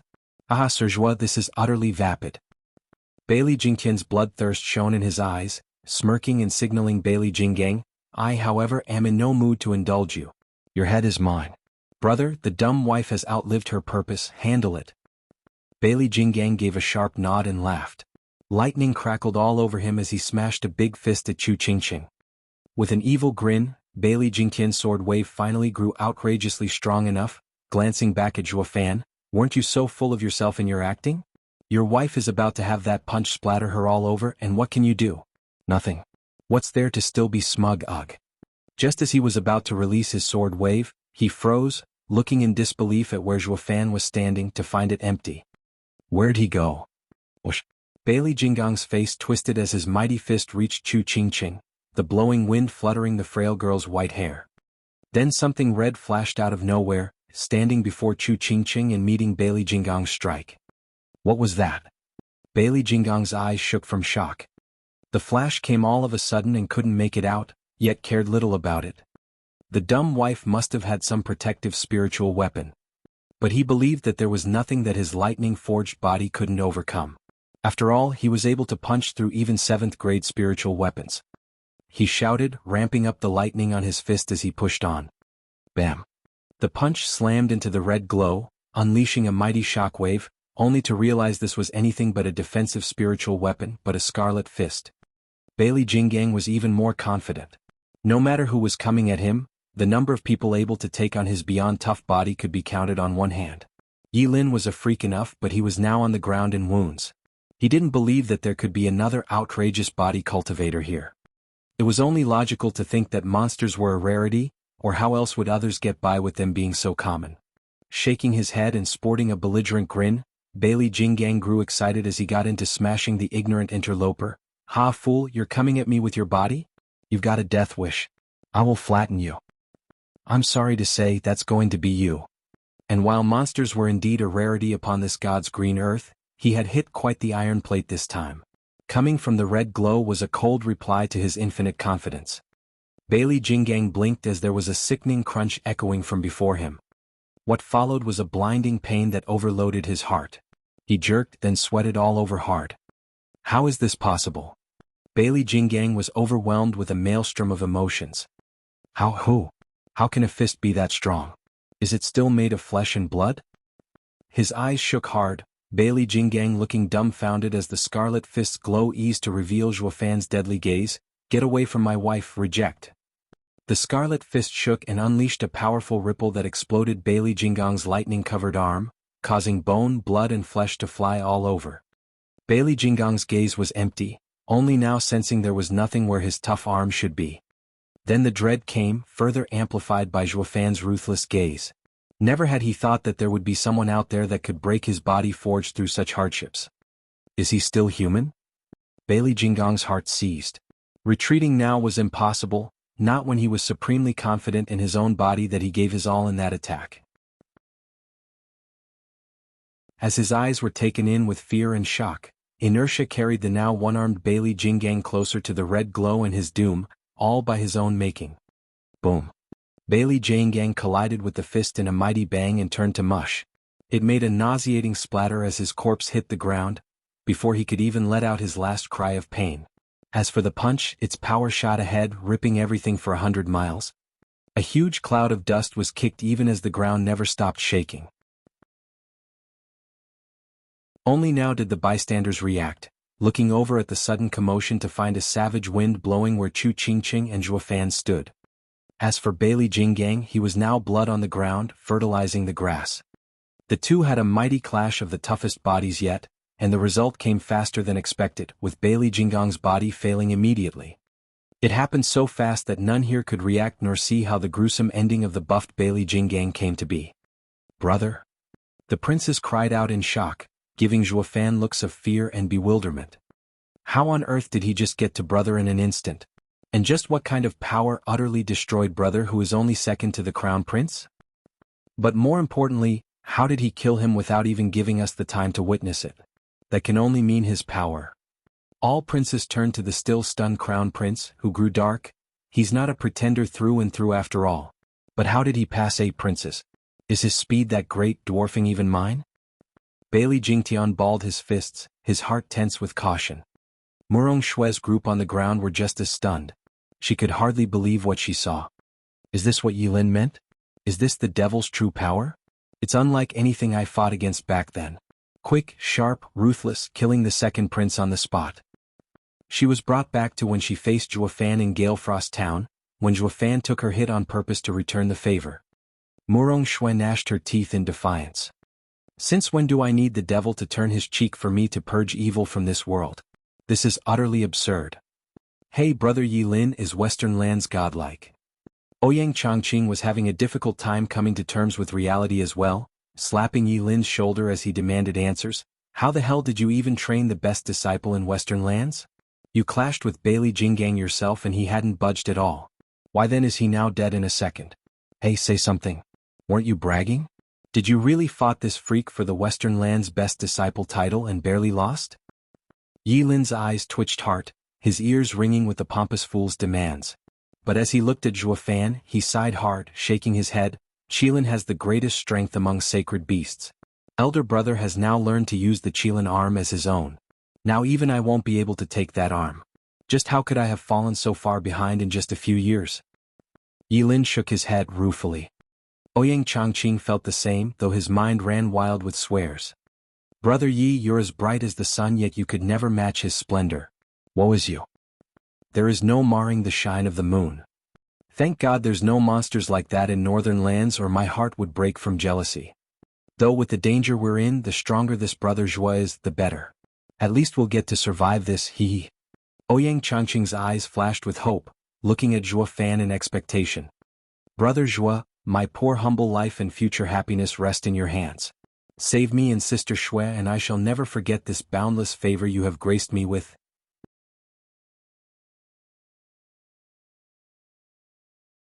Chapter 1067, Devoured. Chapter 1067, Devour. Proofreader, Papatonks. Qingqing, I'm here now. Ignoring all the confusion, hope and fear coming his way, Zhuo Fan only felt pain for the delicate woman next to him as she shivered. He held her shoulder lightly, drawing her into a hug and consoling her softly. Chu Qingqing leaned on him and slowly calmed down, to the other's amazement, at peace. Zhuo Fan was her rock. Even as her mind was dulled, her heart knew no fear, no worry by Zhuo Fan's side. Bailey Jingtian's face twitched and raged at Zhuo Fan's crass lack of respect. To him, Zhuo Fan's attitude was insufferable, a blatant insult to his station. With the crown prince's extensive education, he could endure some pompous fool's cocky attitude and disregard it. That much he could do. But Zhuo Fan gave him no regard at all, writing them off as being dead already. It was absurd and outrageous. Zhuo Fan's casual taunt of not remembering his name was insufferable enough, but now he was enraged by that guy's complete disinterest. Sure, a taunt ruffled feathers, but at least the guy was looking at you. While now, why would he even taunt when he didn't even spare you a glance? But through Zhuo Fan's caring and thoughtful attitude, Bailey Jingtian came to realize he was only looking at his lover. He didn't just taunt me but never took me for anything of worth either. He was the best crown prince in the lands, Bailey Jingtian. How dare you not even face me? The crown prince was not just a prince, but the pride of the Sword Star Empire, and also had the same fault, unable to stand rejection. He also knew better than letting anger cloud his judgment, especially with Zhuo Fan's vanishing act and instant disposal of Bailey Jinggang at the same time. He first needed to understand the intricacies of it all before he took any rash actions. Zhuo Fan's power made him feel threatened, so caution was a must. Killing the strongest prince under him in a jiffy ought to warrant at least that much, no? Frigid Rainsword King reported to Patriarch that the punk has soul harmony stage level strength. What a deadly lie. Then again, it was deadly for his second brother, though not without merit, having found meaning in his death by exposing the enemy's eerie skill. If it were me having to face that, the loss would be tragic. Bailey Jingtian whined in his head, giving the other princes a look. They nodded, turned to Zhuo Fan and charged him all at the same time from all directions. Their hands flashed with thundersword waves, aiming for Zhuo Fan and the girl. Zhuo Fan could not dodge them, not in this situation. But blocking wouldn't prove to be any easier, as there were just too many of them and some would be able to strike true as he defended against another. The best case in this scenario was escape, fleeing but not just running away, blinking out of sight like he did before. And with Bailey Jingtian watching him like a hawk, the instant he figured out the ins of the skill, Zhuo Fan would be done for. Either way, it was Bailey Jingtian's win for sure. Smirking at his cunning plan, Bailey Jingtian lifted his finger, flashing with a sword wave, wanting to capitalize on Zhuo Fan's weakness as he made his move to end him then and there. Zhuo Fan, though, had better things to do than mind Bailey Jingtian's petty tricks and the onslaught of prince coming his way, like being thoughtful to Chu Qingqing. Still the same blatant disregard. Ouyang Changqing, however, was only sweating harder the closer the enemy got. Zhuo Fan was his lifeline, his savior. Elder brother, Brother Zhuo, Master Zhuo. The Bailey fiends are coming for you, dodge. Zhuo Fan held Chu Qingqing's delicate waist, humming a song as if to a child. Whoosh. The 8 experts were within 5 meters of him in seconds. Master Zhou, don't do anything reckless. This isn't the time for romance. You should leave dates for after you're safe. Please? Ouyang Changqing cried out and panicked. Zhuo Fan still held Chu Qingqing close, showing a fond smile as he hummed into her ears. The others weren't that worried though, sighing, Brother Zhuo, a man with a block of ice for heart is now thawed whenever around junior sister Qingqing. I just can't believe he'd go as far as to hum for junior sister Qingqing just to settle her startled heart. Screw believing. This is no time for flirting. Ouyang Changqing cursed, his face falling as tears welled up. I know why you complain about his sloppy attitude. In times like these he just looks after his wife. Shouldn't he at least do that after he settles the problem? Doesn't he realize that if he dies, there'd be no hope for us all? Especially myself, I want to romance my wife too, I just need a chance. Could he please not rob this from me? Ouyang Changqing whined to Murong Shui. Murong Shui blushed and looked away. I'd much rather die here and now. Ouyang Changqing sighed. Sister Shui, you wouldn't agree with me even in death? Just why? Whoosh. The princes were just a short meter from Zhuo Fan, yet he still didn't care, holding on to Chu Qingqing. Bailey Jingtian found it odd. Why isn't he moving? Does he really want them to attack him? Doesn't he care for his dumb wife? Anyone would be handicapped when protecting something. Does he really believe that he can take on the 8 of them even with such a handicap? Not even I can do it, so how can he? Bailey Jingtian's eyes shook in disbelief, but he still watched on, not wanting to miss anything. As for the wounded, they were also watching, in worry.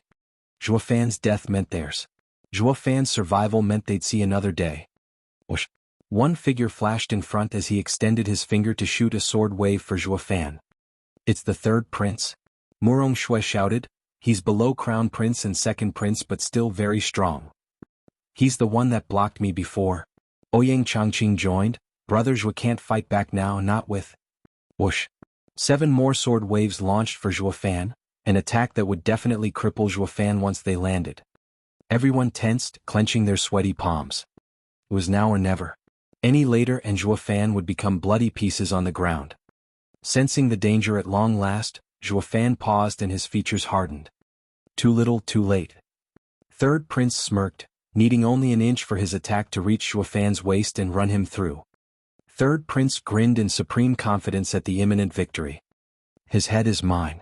Patriarch will reward me handsomely, ha. Whoosh. A cold wind blew just then, baffling the 3rd prince to no end. Where did that bloodthirst come from? He found Zhuofan's icy eyes staring at him like a dead man, a gaze that made him shiver. The third prince was so close to victory yet felt like prey instead. Zhuofan's piercing stare felt so oppressive, like death's scythe on his soft neck. Zhuofan only stared at him, ignoring the other 7 attackers. Scum, how dare you come close to Qingqing? The boom that followed made the air warp in 1,000 meters around Zhuofan as a black thunderflame inferno exploded in all directions, enveloping the 8 and swallowing them whole. Divine Eye of the Void's 4th stage, Thunderflame Space Crusher. His right eye flashed with 4 golden halos while the left held a berserk black thunder flame. Zhuofan was in the center of the roaring flames yet held Chu Qingqing with utmost care as he hummed. He might be soft around Chu Qingqing but cruel to any other, a true devil. Any that approached would be devoured. That you're tuning in to the Han Li's Wuxia Adventures YouTube channel. We're so grateful for your support and don't forget to subscribe to join us on this incredible journey through captivating stories. Your generosity through donations truly makes a world of difference, as it's the primary source of revenue that allows me to expand and enhance this channel for you. Thank you from the bottom of my heart for being a part of this adventure.